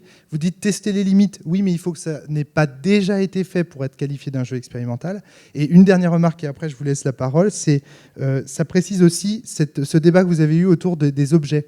Est-ce que les objets portent en eux-mêmes Est-ce que les objets sont en eux-mêmes des jeux? Et là, je rejoins vraiment Sébastien sur sa remarque. Je pense que non, et qu'effectivement, il y a une interaction. Et pourquoi? Justement, parce que la définition d'Henriot est mauvaise pour ça. Parce que selon la définition d'Henriot, tous les objets peuvent être des jeux à partir du moment où ils permettent de rendre certaines expériences susceptibles de nous faire progresser, de nous faire évoluer. Une cuillère, effectivement, des petits pois à la cantine, tout peut faire jeu. Le problème, c'est que si on cadre le jeu comme l'invention d'une liberté dans et par une égalité, la définition que je propose, eh bien là, ce n'est plus possible parce qu'il faut un auteur pour penser des règles, il faut un joueur pour accepter que ces règles soient du jeu, donc un auteur pour faire jeu, un joueur qui trouve du plaisir pour dire ceci est un jeu, et évidemment, ce sont les règles elles-mêmes qui font que la cuillère est un jeu, que le petit pois est un jeu. Donc je pense que cette définition permet de résoudre quelques-uns des problèmes que vous avez abordés au cours de la table. Voilà, c'est pour ça que je voulais la partager avec vous. Moi, je voudrais répondre juste sur le point de l'originalité, parce que tu dis, et donc je suis assez d'accord en soi, qu'un jeu qui va être une copie d'un autre jeu n'est pas original, du coup, n'est pas expérimental. Et tu as dit... les joueurs vont pas considérer ça comme un... oui. Regarde la Wiimote, par exemple. Et puis personne dit que la Wii, c'est du jeu expérimental. Oui, mais alors voilà, moi, ce que je voulais dire, c'est que si du coup, c'est les joueurs qui vont définir ce qu'est le jeu expérimental, je pense que je prends ma grand-mère, je vais la mettre devant Call of Duty, c'est expérimental pour elle. Elle a jamais joué Ouais, je la mets devant un clone de Call of Duty. Elle a jamais joué au précédent. Donc pour elle, c'est expérimental. Okay, et du coup, c'est ça que je voulais dire que tous les jeux sont expérimentaux en un sens selon leur... Non, ce que j'entends par le joueur, c'est le joueur qui est compétent, qui suit l'actualité. Parce que il suffit. C'est quoi un joueur compétent? Non, c'est un joueur qui suit l'actualité du jeu vidéo un minimum. Oui, mais comme on a dit tout à l'heure, là, aujourd'hui, il y a 2000 jeux qui ont été créés, peut-être 4000 aujourd'hui même. Sur Steam, l'actualité. Sur Steam, c'est entre 20 et 30 par jour qui sortent. Ludum c'est 2000 jeux par week-end. C'est mon boulot de les tester et de dire. Oui, mais c'est aussi ton boulot en tant que joueur lorsque tu découvres une originalité, de dire hey, j'ai testé un jeu super expérimental et de le communiquer à travers ton média ou à travers tes blogs, etc. Tu voudrais en fait qu'il y ait une sorte d'autorité qui déterminerait. Non, attendez, ça a été déjà fait en 1837. Non, je le veux pas. Je ne le veux pas. De fait, c'est le cas. Il y a des gens qui sont capables de juger si un jeu est expérimental ou pas, qui sont compétents pour le faire, c'est les gens qui s'y connaissent dans le domaine, et d'autres qui ne le sont pas. Alors je connais pas, moi je ne suis pas compétent dans le domaine du jeu vidéo, mais si je prends par exemple le domaine du jeu de rôle, si quelqu'un débarque avec un jeu de rôle en disant ceci est un jeu expérimental et qu'un spécialiste est capable de lui en sortir un autre qui fait exactement les mêmes choses, je peux vous jurer que c'est terminé pour lui. C'est-à-dire qu'on va considérer qu'il n'a pas dans les mains un jeu expérimental. Donc c'est bien à un moment donné que quand même, celui qui décerne le prix de l'expérimentalité, si j'ose dire, d'un jeu, c'est bien un expert. Là-dessus, moi je voulais juste dire, moi sur mon site, Loup Jeux Vidéo, ça fait depuis 5 ans que du coup je m'intéresse tout particulièrement aux jeux expérimentaux et que je cherche à ma manière, tous les jours, je vais parler de jeux vraiment qui sortent de l'ordinaire, des jeux qui vont me faire des choses nouvelles, qui j'ai souvent vu, qui vont souvent être créés lors de game jam et des choses comme ça. Et du coup, voilà, je cherche ça depuis 5 ans. Depuis 5 ans, je cherche les trucs les plus expérimentaux tout le temps. Donc j'en ai vu pas mal, des trucs bizarres, des trucs chelous. Et je me sens pas du tout mais c'est parce que tu es capable de... Tu es un expert. Tu es typiquement le genre de personne. En tant qu'expert, je peux t'affirmer que je ne me sens pas du tout capable de définir ce qui est expérimental ou non. Parce que je suis certain que j'ai pas joué à tout. Et puis que je vais jouer à un jeu, des fois que je vais le présenter sur mon site, il y a quelqu'un dans un commentaire qui va me dire ah ouais c'est comme ça machin. Puis je vais avoir un peu honte, je vais être là mais merde, je vous ai vendu ça comme un truc. Justement, tu vois, tu es déjugé à ce moment-là. Donc c'est bien que. Oui, mais on sera toujours déjugé par quelqu'un tout le temps. Exactement. Il y a pas un expert la notion de singularité, elle est pas forcément possible, puisque on l'avait dit tout à l'heure. Peut-être que l'idée de l'expérimentation, c'est simplement de remettre en question, de questionner, de jouer autour de codes, de règles, d'existence, de trucs qui sont faits. Que ça a été déjà fait ou pas, est-ce que c'est réellement si grave que ça? Ah bah oui, c'est clair. Tu prends par exemple One Life Remains, s'ils sortent un truc qui est dit expérimental et que tôt ou tard on s'aperçoit qu'en fait il y a déjà des milliers de gens qui jouent à des jeux comme ça, ça va. Il y a un mot pour ça, c'est nouveau. Oui, voilà, c'est ça.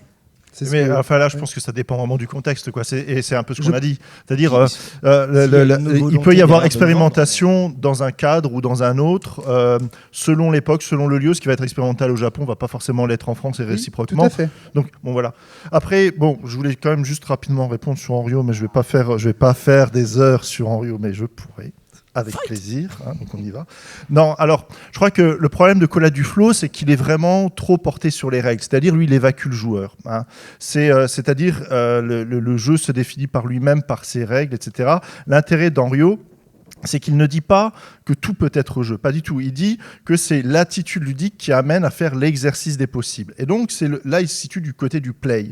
Donc, qu'est-ce qui ferait d'un jeu à jeu, selon Jacques Henriot, c'est que on va donner l'idée de jeu à quelqu'un à partir d'un objet.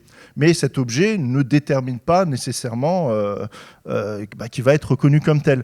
Donc, je crois que... Donc, rapidement, quelle distinction tu fais entre le jeu et le jouet, alors, du coup, toi ? Alors, oui, le jeu et le jouet. Disons que Henriot a un terme qui est assez intéressant. Il va dire qu'on a des outils de jeu. Donc on a des outils de jeu, donc des objets qui servent à être utilisés en tant que jeu, mais qui peuvent très bien sortir de ce cadre-là. Hein, c'est-à-dire, par exemple, on va retrouver, je ne sais pas moi, une ancienne statue Maya qui a complètement perdu son aspect ludique initial parce qu'on n'a plus les signes qui nous permettent de faire venir l'idée de jeu. Voilà. Donc on va se dire, mais est-ce que c'était un jouet ? Est-ce que c'était un objet qui permettait d'idolâtrer une divinité ou j'en sais rien. Donc, disons que le jeu, alors ça dépend dans quel sens tu l'emploies, mais disons que le jeu va davantage renvoyer à la fois, et ça je pense que c'est plutôt le cadre d'Henriot, à l'attitude ludique vis-à-vis d'un objet qui fait apparaître bien une activité que l'on nomme jeu et qui va renvoyer à différentes connotations selon les époques, selon les lieux, c'est-à-dire on n'appelle pas jeu la même chose à notre époque actuelle qu'il y a un siècle, voilà, le terme de jeu évolue en fonction des espaces, des temps, etc. etc. Donc Je pense que la question du jeu, et là on rejoint l'expérimentation, c'est-à-dire qu'est-ce qui fait idée de jeu dans une société donnée, à un moment donné, dans un espace donné. Et ça, c'est un procédé qui est assez complexe et je pense que Henriot permet de penser, en fait. C'est-à-dire, eh bien, c'est un échange entre le joueur et l'objet qui va envoyer des signes, qui va envoyer ce que moi j'appelle un ethos ludique, c'est-à-dire les structures de jeu vont présenter certaines valeurs, les objets vont présenter certains signes qui vont faire penser que ceci est un jeu. Ça, c'est une expression de Bateson, ceci est un jeu, et ça me permet de reconnaître que, voilà. Mais parfois, les signes ne font pas sens. C'est l'exemple de la poupée Maya où ça a perdu son ethos ludique, donc son identité de jeu. Et du coup, ça ne permet plus d'être actualisé comme tel. On ne va pas rencontrer le joueur pour qui ça fait sens. Et précisément, l'expérimentation, les jeux expérimentaux, je pense, sont dans ce cadre-là de présenter des ethos ludiques qui peuvent être atypiques, de présenter des formes justement de jouabilité, donc d'exercices de possibles un peu différents, et qui vont aller à l'encontre des normes ou pas selon leur contexte. Donc je pense qu'il faut vraiment resituer tout ça au-delà de simplement la règle, la pratique du joueur, pour la faire entrer dans un contexte beaucoup plus global.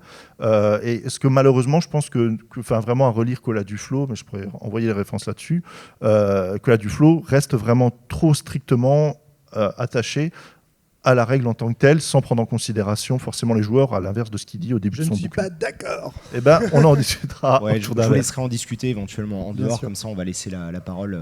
Je voulais juste faire une incise. Qu'est-ce que le possible, parce que c'est la définition de Duflo, c'est il mobilise la notion de légale liberté. Donc une liberté qui se déploie dans le cadre de lois ou de règles, dans un espace légalisé. La loi... Oui, absolument. Et elle est créée par la loi aussi. Qu'est-ce que le possible, si ce n'est une restriction, si ce n'est l'impossible? Tu as d'un côté l'impossible et le possible. Qu'est-ce qui fait qu'il y a à un moment donné restriction des possibles, si ce n'est l'existence de lois qui viennent restreindre ce possible? Par exemple, tout simplement, notre monde est structuré par des lois, par exemple des lois physiques, qui restreignent notre liberté. Et de ce point de vue-là, nous disposons d'un ensemble de possibilités. Donc voilà, c'était simplement ma remarque pour dire qu'il y a, de mon point de vue, absolument rien d'incompatible entre Duflo et Henriot.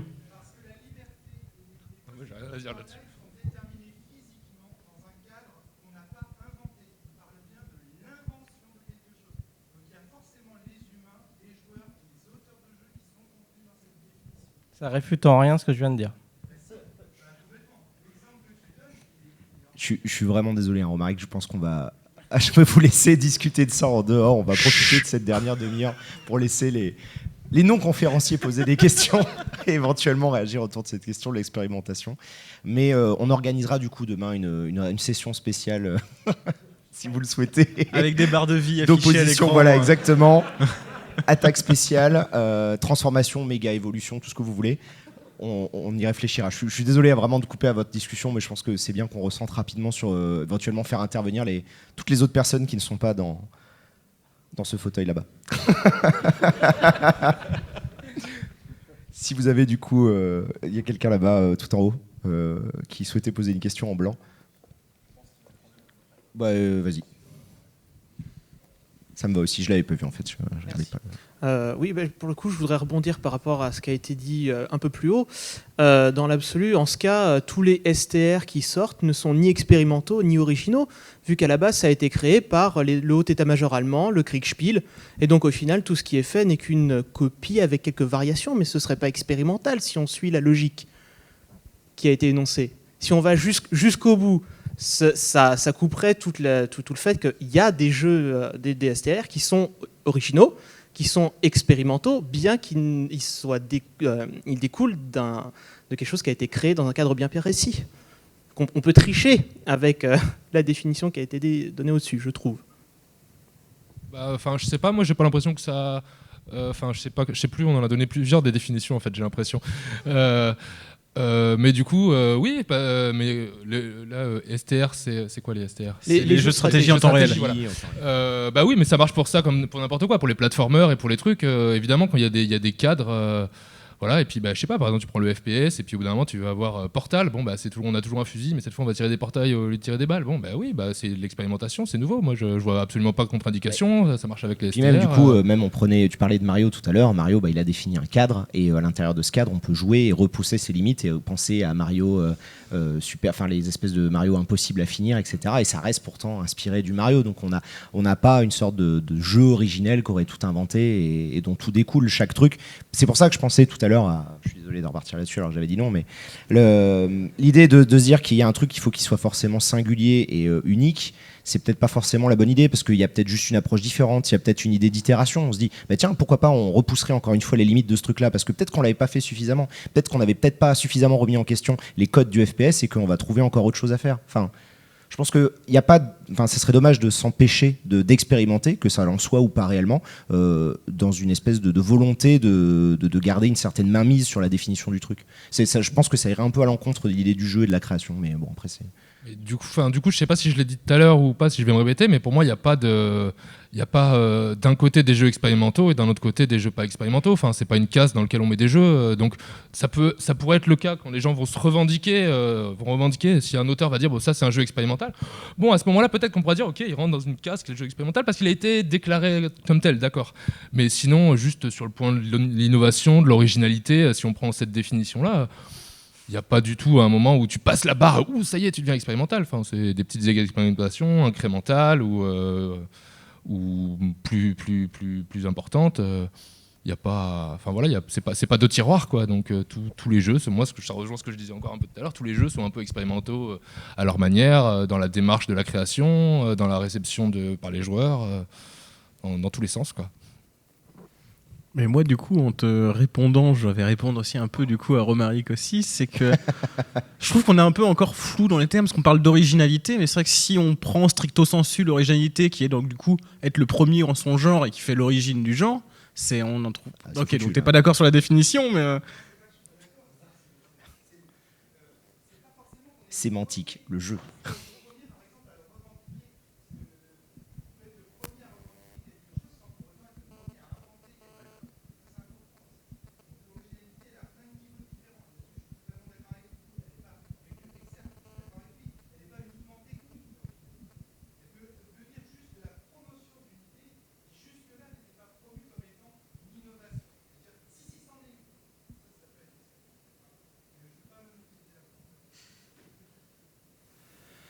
J'avais noté une question, oui voilà, tout là-haut, bravo.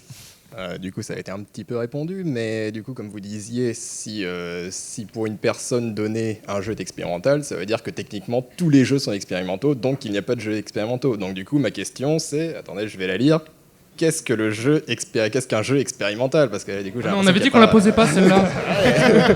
On s'était mis d'accord au début, là. Alors bonsoir à tous, merci d'être là. Donc ce soir, nous accueillons Sébastien Guenveau. Alors je vais vous donner, je suis monsieur définition, donc voilà.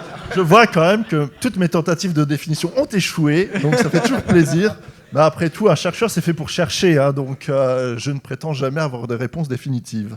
Et on pourrait expérimenter cette conférence pour essayer de repousser nos propres limites et se dire, bon alors, qu'est-ce qu'on a mal fait? Qu'est-ce qu'on pourrait tenter différemment? Mais juste pour rebondir là, sur la question, je crois qu'on n'a pas dit que tout jeu pouvait être expérimental ou que potentiellement, disons que ça dépend du contexte, du cadre. Si, ça peut, mais selon le contexte, le cadre, disons que... voilà, je crois que c'est vraiment ça qu'il faut prendre en considération. C'est aussi le contexte à la fois de réception et de production, quoi. Voilà, on peut pas dire, par exemple, je sais pas moi, d'un Street Fighter 2 qu'il est complètement expérimental du début à la fin, parce qu'avant, effectivement, il y a eu un 1, il y a eu d'autres... mais on peut dire que selon le cadre d'utilisation de ce jeu dans une pratique sportive, avec des compétitions, etc., ce jeu a été expérimental à plusieurs égards par rapport à une pratique qui n'était pas encore développée sur ce type de jeu. Bon, voilà, je veux dire, je pense vraiment que l'issue, c'est de prendre en considération à la fois le plan des règles, de la pratique et de l'environnement pour placer l'expérimentation, quoi. Et enfin, finalement, ce que tu dis, est-ce que c'est pas simplement toute cette question, elle doit se poser d'abord en termes de gradation. C'est-à-dire que bien évidemment, on voit bien que certains jeux sont peut-être plus expérimentaux que d'autres, mais enfin, poser cette question, qu'est-ce qu'un jeu expérimental, c'est pas mettre d'un côté dans une case certains types de jeux et puis les autres, non, vous n'avez pas le droit d'entrer. Il y a peut-être la question, bien sûr, il faut l'entendre aussi en termes de gradation. Il y a des marqueurs. Jusqu'à quel point, c'est-à-dire jusqu'où va un jeu dans l'expérimentation, jusqu'où il est prêt finalement à aller. Donc on peut reformuler ça en disant jusqu'où un créateur, dans sa démarche de création, est prêt à aller dans l'expérimentation, dans sa démarche de création, jusqu'à quel point un jeu offre aux joueurs l'occasion de faire des expériences et d'expérimenter des situations qu'ils ne rencontreraient pas d'emblée. Et à partir du moment où on a dit ça, après c'est une question de niveau de gradation. Vous avez des jeux qui systématisent ça et qui remettent en question aussi bien l'idée d'avoir un écran qu'une manette prédéfinie, qu'un gameplay codifié, et ce qui est expérimenté, c'est est-ce que on peut offrir une expérience intéressante avec une nouvelle mécanique, avec une mécanique atypique à laquelle on ne s'attendrait pas, etc. Et puis, au niveau du joueur, est-ce que le joueur, l'expérience qu'on lui propose, est-ce qu'elle est expérimentale au sens où elle propose un vécu, ou ce qui est proposé dans le jeu, c'est un vécu qui peut-être bouleverse sa vision du monde. C'est peut-être ça aussi, un jeu expérimental. Mais c'est une question de gradation, il me semble. Du coup, je voudrais revenir sur le processus de création itérative d'un jeu qui est au final plus ou moins une série d'expérimentations. On conçoit son jeu de manière itérative, on le présente à un public, on a son retour et on reconstruit son jeu à partir de là. Mais est-ce qu'au final, c'est pas juste... vous parlez pas de logiciel libre, parce que excusez-moi, je vais reformuler. Quand on parle de processus itératif, on donne son jeu au joueur et le joueur le modifie. Aussi, vous en avez parlé des modeurs qui modifient le jeu, qui changeaient les règles. Mais vous avez aussi abordé la question de la boîte noire qui empêche le joueur de modifier complètement toutes les règles et qu'il est bloqué, mais parce que la création de jeu a un aspect commercial, parce qu'il faut vendre quand même quelque chose. Donc on a une boîte noire on empêche le joueur de complètement prendre en main son jeu et de changer les règles. Et est-ce que le jeu vidéo libre, au sens logiciel libre, ne permet pas de s'affranchir de cette boîte noire et d'avoir un jeu qui est complètement en création continue, parce que j'ai envie de rajouter une règle, je vais prendre le code, je l'ajoute, ainsi de suite. Donc oui, il va y avoir, grâce au code source, au code open source et tout, il va pouvoir du coup y avoir l'évolution dans le jeu vidéo et tout. Mais je pense que la boîte noire, elle est toujours là en fait, parce que du coup, le joueur lambda, s'il veut, le code il est open source, ça lui fait une belle jambe, quoi. Ça va pas, il va regarder le truc, il fait ah ouais, ça va pas me dire comment battre le dernier boss de voir cette succession. Et donc du coup, pour la plupart des joueurs, la boîte noire, elle sera toujours là. Et après, oui, par contre, ça va permettre de faire évoluer le jeu comme les modeurs, mais même en mieux, en touchant les choses encore plus profondément. Et c'est quelque chose qu'il faut démocratiser. Dans les Ludum Dare, par exemple, où du coup, il va y avoir 2000 jeux qui sont faits en un week-end. La règle, c'est qu'ils soient tous open source. Et donc, c'est vachement bien parce que du coup, on peut observer, on peut apprendre. Des fois, il y a des petits écarts. Je sais pas, il y a des gens qui s'étaient amusés à reprendre des jeux Ludum Dare tels quels qu'ils aimaient bien, ils avaient approprié le code source et ils les avaient vendus sur une plateforme avec le nom de leur studio juste devant, quoi. Et c'était vraiment le jeu tel quel, c'est le même code source. Donc il y a des petites dérives, mais sinon il faut encourager ça évidemment. Mais voilà, la boîte noire pour moi elle reste pour le joueur lambda, la boîte noire elle est toujours là, ça change pas du tout le problème, quoi. Sur la dérive que vous venez de pointer, ce qui me semble essentiel de dire, c'est que quand moi, créateur, je fournis mon logiciel sous licence libre, j'ai accepté aussi le fait qu'il y ait quelqu'un qui, effectivement, vienne prenne mon jeu, mette son nom de studio dessus et le vende. Ça fait aussi partie de l'expérience. Différentes formes de licences. Il y a tout un tas de formes de licences différentes qui autorisent ou non la récupération financière derrière. Quand on parle de licence libre, on parle de licences qui autorisent la commercialisation. Quand, par exemple, quand on dit que la Creative Commons NC, donc non commercial, ce n'est pas une licence libre. D'accord. Oui. Donc quand on est libre, on peut commercialiser. Oui, bah du coup, là, je pense que les créateurs en question, ça lui a juste fait un petit peu chier, quoi. Après, je pense qu'il n'y a pas eu de procès ou quoi que ce soit, quoi. Mais parce qu'en même temps, du coup, pour la Ludum Dare, il y a quand même ce truc-là que finalement, par rapport à toi, la démarche que tu vas avoir, c'est une obligation pour entrer dans la compétition de mettre son code open source. Donc il y a la petite différence que les mecs, bon, ils avaient peut-être pas réfléchi jusque-là en disant, ok, je mets mon code. Si c'est une obligation, effectivement, c'est un problème. Mais si c'est une démarche volontaire, voilà. Est-ce qu'il y a d'autres questions ? Vous n'avez pas parlé de la question de l'accident en fait, dans l'acte créateur qui est lié aux jeux vidéo.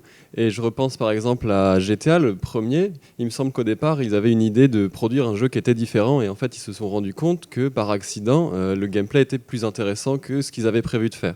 Et voilà, c'est une remarque que je voulais faire. Je ne sais pas si vous voulez vous étendre là-dessus. Pour être plus précis, ce qui s'est passé en question, c'est qu'ils avaient programmé les voitures de flics. C'était un jeu de course à la base, juste en ville, free roaming en voiture. Il y avait les flics qui nous poursuivaient. Et en fait, ils les avaient programmés pour aller taper trop fort et trop loin. En fait, ils traversaient les joueurs quand ils tapaient dedans. Et ils se sont donc rendus compte que le plaisir du jeu, c'était l'accident de voiture plus que la course en elle-même. Donc ils se sont dit, bah, du coup, le nouveau cœur de notre jeu, ça va être d'aller taper dans des trucs avec la voiture aussi, etc. Et par itération aussi, du coup, ça a donné GTA, du coup, le premier par la suite.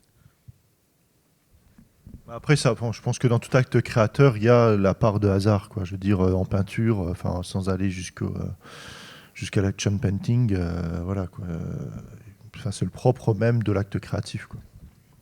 Sachant que ça avait été expérimenté, parce que du coup, le nom du site où Jovipo, ça vient de Loulipo, où justement, ils expérimentaient l'acte créateur en se disant, bah tiens, on va le laisser libre, plutôt que d'essayer de le contrôler, on va le laisser aller comme ça vient, à peu près, on va dire, hein, voilà, en mettant plein de trucs. Comme par hasard, c'était ou quoi. Ils ont eux-mêmes expérimenté l'acte créateur, en fait. Et c'est pas que un exercice libre, du coup aussi c'est l'idée, enfin on en revient tout à l'heure de la liberté, les possibles, etc. C'est aussi l'application de contraintes qui fait naître aussi du coup l'émergence. Oui, ils disent que la contrainte c'est qu'il n'y en ait pas vraiment. Mais comme par hasard sur le Loulipo c'était du jeu. Hein. Voilà, le terme jeu il m'a vraiment mobilisé comme à un moment donné l'occasion de une méthode pour déverrouiller des possibles.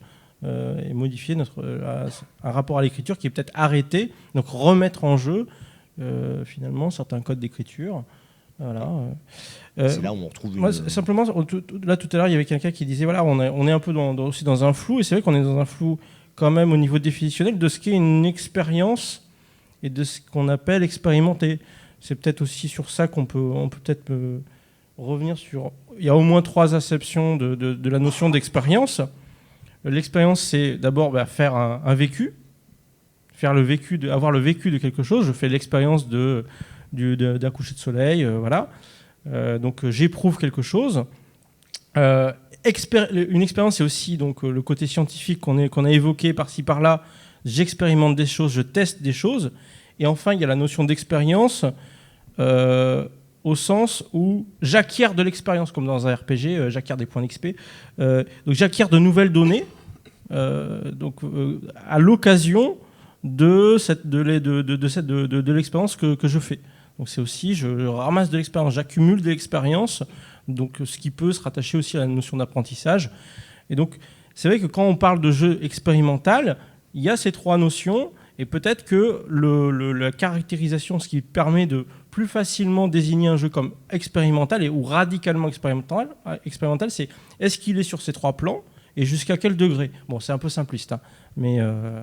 C'est pour ça qu'en intro, je rappelais que justement dans les arts, cinéma, musique, etc., la notion d'expérimentation est vraiment, elle, pour le coup, très bien définie sur justement la fait de remettre en question les codes, de jouer avec, de tourner autour, etc. C'est l'expérience, expérimenter un coucher de soleil. Si c'était juste un jeu qui nous fait faire ça, on ne pourrait pas qualifier qu'il est expérimental. Bah oui, mais en même temps, si c'est la première fois, alors là, j'en connais qui va être content, si c'est la première fois que tu fais cette expérience, tu vois, où tu as l'occasion en tout cas, peut-être que c'est pas la première fois, mais tu as l'occasion de faire cette expérience, c'est quand même quelque chose. Mais le jeu en lui-même, il serait pas expérimental. Le fait de l'expérience, c'est le fait de vivre. Mais tu connais la polysémie du mot jeu. C'est ça le problème aussi. Ouais. C'est de quoi on parle. On parle de l'objet, de l'activité ou de quelque chose qui rend possible l'activité et l'objet. Et si le jeu n'était joué que par un seul joueur, Qu'est-ce qui le rendrait ou pas expérimental, du coup? Ah oui, c'est...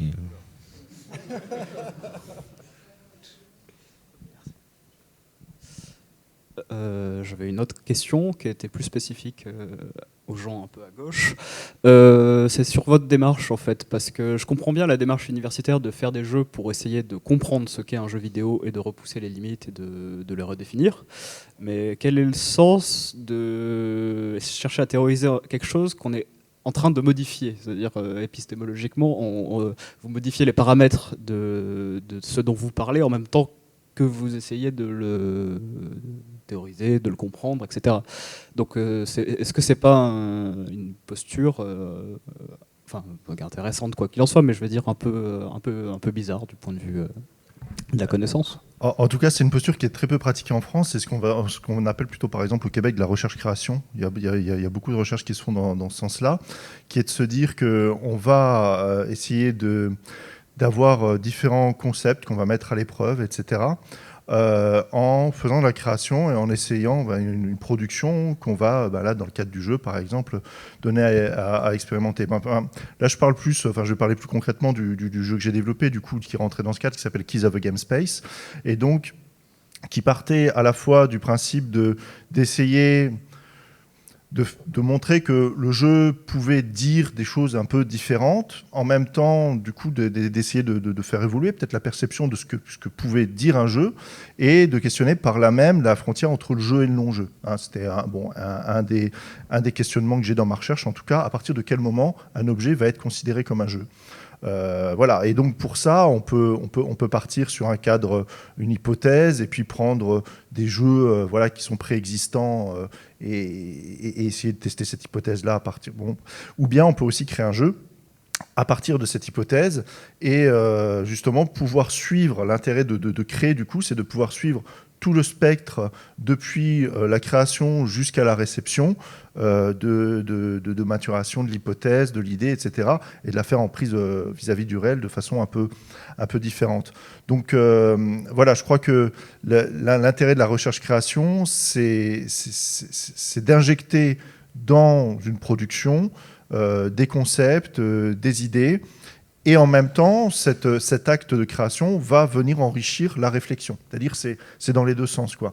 Et voilà. Et donc dans Keys of a Game Space, il y avait l'idée que le jeu, en fait, c'est une ère intermédiaire d'expérience. Ça, c'est un concept de Winnicott qui nous dit que le jeu, c'est une frontière entre, disons, allez, pour faire rapide, l'imaginaire et le réel, la fiction et le réel. Et donc, dans Keys of a Game Space, il y a ce flou qui se fait entre est-ce que ce à quoi je joue, ça renvoie à la réalité, ou est-ce que c'est quelque chose de complètement fictionnel? En fait, mon jeu joue énormément avec des frontières entre le concepteur du jeu a le même prénom que le personnage principal. Donc du coup, on va se demander en jouant au jeu si c'est autobiographique ou pas. Donc du coup, est-ce que ça renvoie à un réel ou est-ce que c'est complètement imaginaire? Et donc déjà là, on se situe dans une ère intermédiaire d'expérience qui est le propre le propre du jeu, c'est-à-dire faire des expérimentations dans un cadre imaginaire, mais qui peut aussi avoir des répercussions sur le réel. Voilà. Donc il y a cette idée que de créer un jeu dans une perspective de recherche, ça permet à la fois d'enrichir la réflexion par l'acte de création, et puis après de pouvoir à analyser des données sur la réception, etc., qu'on n'aurait pas forcément eu si on n'avait pas pu mener l'ensemble du processus créatif, quoi. Voilà. Oui, parce que si on voulait vraiment être expérimental jusqu'au bout, il faudrait faire 1000 jeux avec des paramètres différents que vous auriez fait varier, sur le modèle du protocole. Non, mais c'est même pas une critique, je veux dire. Ouais. Après, ça dépend de ce qu'on veut tester, quoi. Et puis ça dépend de la portée qu'on veut donner à sa recherche. Est-ce qu'on est dans le qualitatif? Est-ce qu'on est dans le quantitatif? Voilà. Je veux dire, moi, ce qui m'intéresse, ne serait-ce que le témoignage de cette... d'avoir pris, par exemple, quand j'ai pris une vingtaine de joueurs qui ont fait le jeu en entier, où on les a filmés, etc. Et à chacun, on a fait passer un questionnaire avec des profils très différents, des personnes qui n'avaient jamais joué à un jeu vidéo de leur vie, d'autres qui étaient des hardcore gamers, d'autres qui avaient des âges très différents. Voilà, vu la thématique, ça commence à 18 ans. Mais en même temps, c'était intéressant de voir qu'est-ce qui modifiait la perception de ce qu'était un jeu selon le contexte aussi socioculturel et l'itinéraire de joueur et de vie de la personne. Voilà. Et donc, moi, rien que ça me permet déjà d'avoir des éléments de réflexion, et on n'est pas obligé de tomber dans le quantitatif en disant, voilà, sur 1000 joueurs, il y en a tant qui ont... Voilà.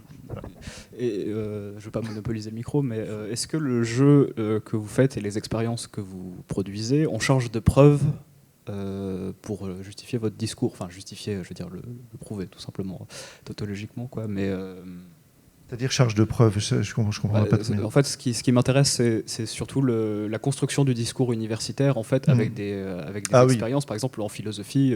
Oui, je comprends. Notion de philosophie expérimentale, quand on fait de la philosophie, on se rend compte que c'est problématique aussi, parce qu'on est justement sur du qualitatif. Ouais. Donc, alors, ça dépend en fait de ce que l'on cherche à montrer, et ça dépend aussi de la méthodologie qu'on emploie, quoi. C'est-à-dire, et après c'est tout le propre de la recherche scientifique, hein, c'est qu'on va avancer quelque chose à un moment en disant, bah voilà, selon telles expérimentations, selon telle réflexion que j'ai menée, bah oui, je montre bien que la perception du jeu dépend aussi en partie de son univers fictionnel, et ce qui rentre dans le cadre du jeu ou du non-jeu, bon voilà, bon, ces choses-là. Mais après, je veux dire, même dans toute science, même les sciences dures, aucune donnée, parfois, enfin les données les plus stables peuvent être remise en cause, quoi. C'est le propre de la science de pouvoir se remettre en question, quoi. Je veux dire, donc ça a charge de preuve à un moment, bon, mais voilà. Et ça dépend de la méthodologie, je crois, aussi, hein, et du cadre théorique. On a le temps pour une dernière question ou éventuellement présenter rapidement le... Oui, c'était juste pour rebondir sur des remarques qui avaient été faites du coup sur le côté expérimental de la pratique du jeu. C'est que si on prend justement la pratique du jeu chez les enfants et même du coup dans le monde animal, au niveau de l'origine qu'on trouve dans pas mal de recherches, c'est justement le côté expérience et apprentissage des possibilités de la vie. Du coup, c'est vrai qu'on retrouve pas mal ce côté expérimental qui, en fait, même si c'est la même pratique qui va être faite chez tout le monde, ça reste expérimental pour tout le monde parce que ça leur permet justement d'acquérir une nouvelle expérience.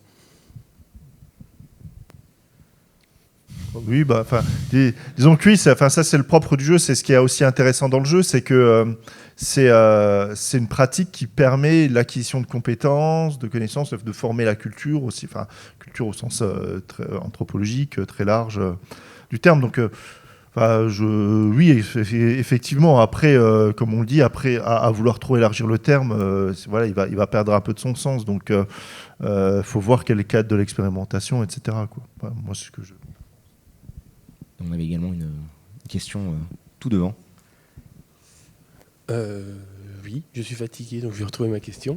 Oui, je voulais parler de la façon qu'on a de voir un jeu expérimental en fonction du joueur.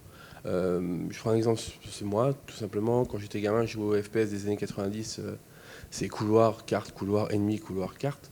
Et un jour, j'ai mis / noclip dans la console et je pouvais traverser les ennemis, jouer avec la physique, faire n'importe quoi. Tricheur. Oui, mais du coup, le jeu devenait carrément expérimental pour moi, à tel point que le jeu de base m'ennuyait terriblement et que après, j'ai pris tous mes FPS en fonction de ce code-là. S'il n'y avait pas ce code-là, je n'achetais pas le jeu. Parce que je pouvais jouer avec le jeu. Et en plus, quand on est enfant, on ne se rend pas compte qu'on peut comprendre comment le jeu est conçu. Encore, on fait que de jouer. Je sors de la carte, je désactive le code, qu'est-ce qui va se passer, comment je vais traverser la carte, etc. Et donc c'est ça. Le jeu peut devenir expérimental pour certains, et pas pour d'autres, via la façon qu'on a de le jouer. Et je le vois, moi, je m'occupe de certains collégiens qui jouent beaucoup à Call of, etc. Et je leur ai montré ça un jour, et ils ont trouvé ça incroyable, comme si c'était... un truc venu de l'espace, ils n'ont pas compris, ils ont dit je veux ça dans Call of absolument, etc. quoi. Et donc là, je trouve ça réducteur de dire qu'un jeu expérimental ou pas, c'est la façon qu'on a de le jouer qui change l'expérience, quoi, qui en fait une bonne expérience. Je crois qu'on l'a souligné ça, hein, dans la table ronde, là, à un moment de dire que c'était aussi la pratique qui permettait les expérimentations. Hein, donc, Oui, parce qu'on parlait de... c'est vrai qu'on avait cité spécifiquement l'exemple du Superplay ou de l'e-sport, mais forcément, quand on le disait tout à l'heure, la première fois que quelqu'un découvre quelque chose, l'histoire de Brice du coucher de soleil, c'était tout à l'heure, il y aurait forcément une première expérience de ça. Il me semble que c'est ce que Sébastien disait quand il disait que dans le jeu, on convoque aussi la pratique du jeu. Donc si tu as une pratique expérimentale, ta manière de jouer devient expérimentale. Hein.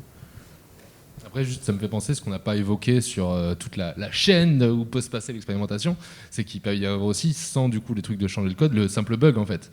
Et qui pareil, peut être du coup... moi, là, c'est la dernière Ludum Dare, donc je joue au jeu d'un mec que je connais. Et donc, c'était une sorte de FPS comme ça. Et au bout d'un moment, je suis mort, j'ai explosé. Et puis, du coup, mon corps, il a été projeté en l'air. Et j'ai vu le niveau de haut. C'était super bizarre et tout. J'étais, oh, trop bien et tout. Allez, 4 étoiles. Et après, j'ai discuté avec le mec et je lui ai dit, c'était trop cool le moment, le truc de game over et tout. Il me fait quoi, quel truc de game over et tout? Ah ben non, c'était un bug. Je suis revenu sur le truc, j'ai enlevé une étoile quoi. Parce que c'était ça qui m'avait plu en fait. Et c'était cet accident-là et ce bug-là que le développeur ne savait même pas que ça y était dans son jeu quoi. Et ils en ont fait des jeux, c'est pour ça que Goat Simulator a ce succès-là. Oui. C'est le principe de qu'est-ce que je vais faire avec, je vais faire n'importe quoi. Là on est dans la sandbox quoi, du sous de. Oui mais la sandbox buggée quoi. Ouais voilà ouais. C'est ça. C'est le premier jeu de survie sorti sans accès anticipé. Oui.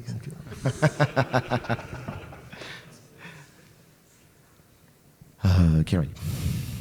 Est-ce qu'on a, je vois qu'on avait tout à l'heure notre chef, nous avons le droit à 1 pouce qui correspond à une question. Oui, il y a une autre question tout là-haut. On va attendre que notre vaillant transmetteur de micro court. Bravo, la flamme. Merci beaucoup. Oui, encore moi. Du coup, on parlait d'expérience, etc. Mais du coup, je me demandais si s'il pouvait y avoir de l'expérimentation passive. Parce que du coup, vous parliez effectivement du coucher de soleil, etc. Mais un coucher de soleil, c'est quand même quelque chose qu'on subit plus ou moins. Donc est-ce qu'on peut vraiment considérer qu'on expérimente un coucher de soleil si juste on passe devant le soleil, on ne regarde pas forcément après, si on regarde le coucher, qu'on regarde fixement le soleil, qu'on se brûle les yeux, là on fait une expérimentation à mon sens. Une expérimentation stupide, mais quand même. Donc du coup, est-ce qu'on peut vraiment subir une expérimentation ou pas ? Il y a plein de pratiques où on peut être passif en expérimentant des choses. Sans développer. Passif et subir, c'est pas la même chose. Enfin, par exemple, je sais pas. C'était un jeu, c'était Salomé peut-être de Tale of Tales. Non, c'était pas Salomé. Alors c'était une autre. Où du coup, à un moment, tu te retrouves en prison. Et tu te retrouves dans une sorte de prison et en fait, tu essaies de sortir, tu cherches partout, tu dis voilà, c'est un jeu, c'est un jeu à la première personne et tout, il doit y avoir un petit interrupteur quelque chose, je vais sortir et tout. Et non. Et en fait, t'es vraiment enfermé là pendant 10 minutes, un quart d'heure, jusqu'à ce qu'au bout d'un moment, il y a un mec qui vienne t'ouvrir et qui te dit attends, je t'amène là-bas et tout. Et là, du coup, en un sens, t'es plutôt passif, tu fais pas grand-chose dans le jeu. Tu peux courir dans tous les coins si tu veux. T'es juste en prison et t'es passif et puis tu vas quand même expérimenter du coup ce truc là, je suis enfermé mais comment sortir et tout, donc il y a des choses qui vont se passer, tu vas ressentir des choses et tout, et puis et du coup c'est aussi original de proposer ça dans un jeu vidéo, de dire aux joueurs à partir de maintenant t'as plus aucun pouvoir quoi, mais sauf que tu le sais pas, mais à partir de maintenant je t'enlève tous tes pouvoirs de joueur, je t'enlève tout, et là t'es là et tu peux quitter le jeu si tu veux, mais t'es là, t'es ma chose, t'es dans ta petite prison là. Mais du coup là je trouve que l'expérimentation c'est une démarche quand même, mais une démarche qui vient du développeur et pas du joueur. Du coup, dans cet exemple-là, c'est une démarche qui vient du développeur. Voilà, mais ce que je veux dire, c'est que forcément, il y a une démarche quelque part d'un côté ou de l'autre. Si c'est un joueur qui fait une expérimentation sur un jeu avec ses bugs, etc., il a une démarche, tandis que si c'est un développeur qui veut faire tenter des choses. Oui, je pense qu'il y a toujours une démarche expérimentale. Je suis assez d'accord avec ça, parce que si d'un côté, en même temps, il y a un développeur, il en a rien à foutre de faire un jeu vidéo, et le joueur, il en a rien à foutre d'y jouer, on va pas arriver à grand chose d'intéressant quoi. Enfin, il faut quand même qu'il y ait au moins un des deux côtés un mec qui a envie quoi. Donc oui complètement. Pour moi il y a une démarche expérimentale, comme on pourrait parler de démarche expérimentale dans les sciences. Du coup voilà, on pose son hypothèse, on fait ses essais. Pour moi, voilà, c'est lié à une démarche d'un côté ou de l'autre comme tu dis.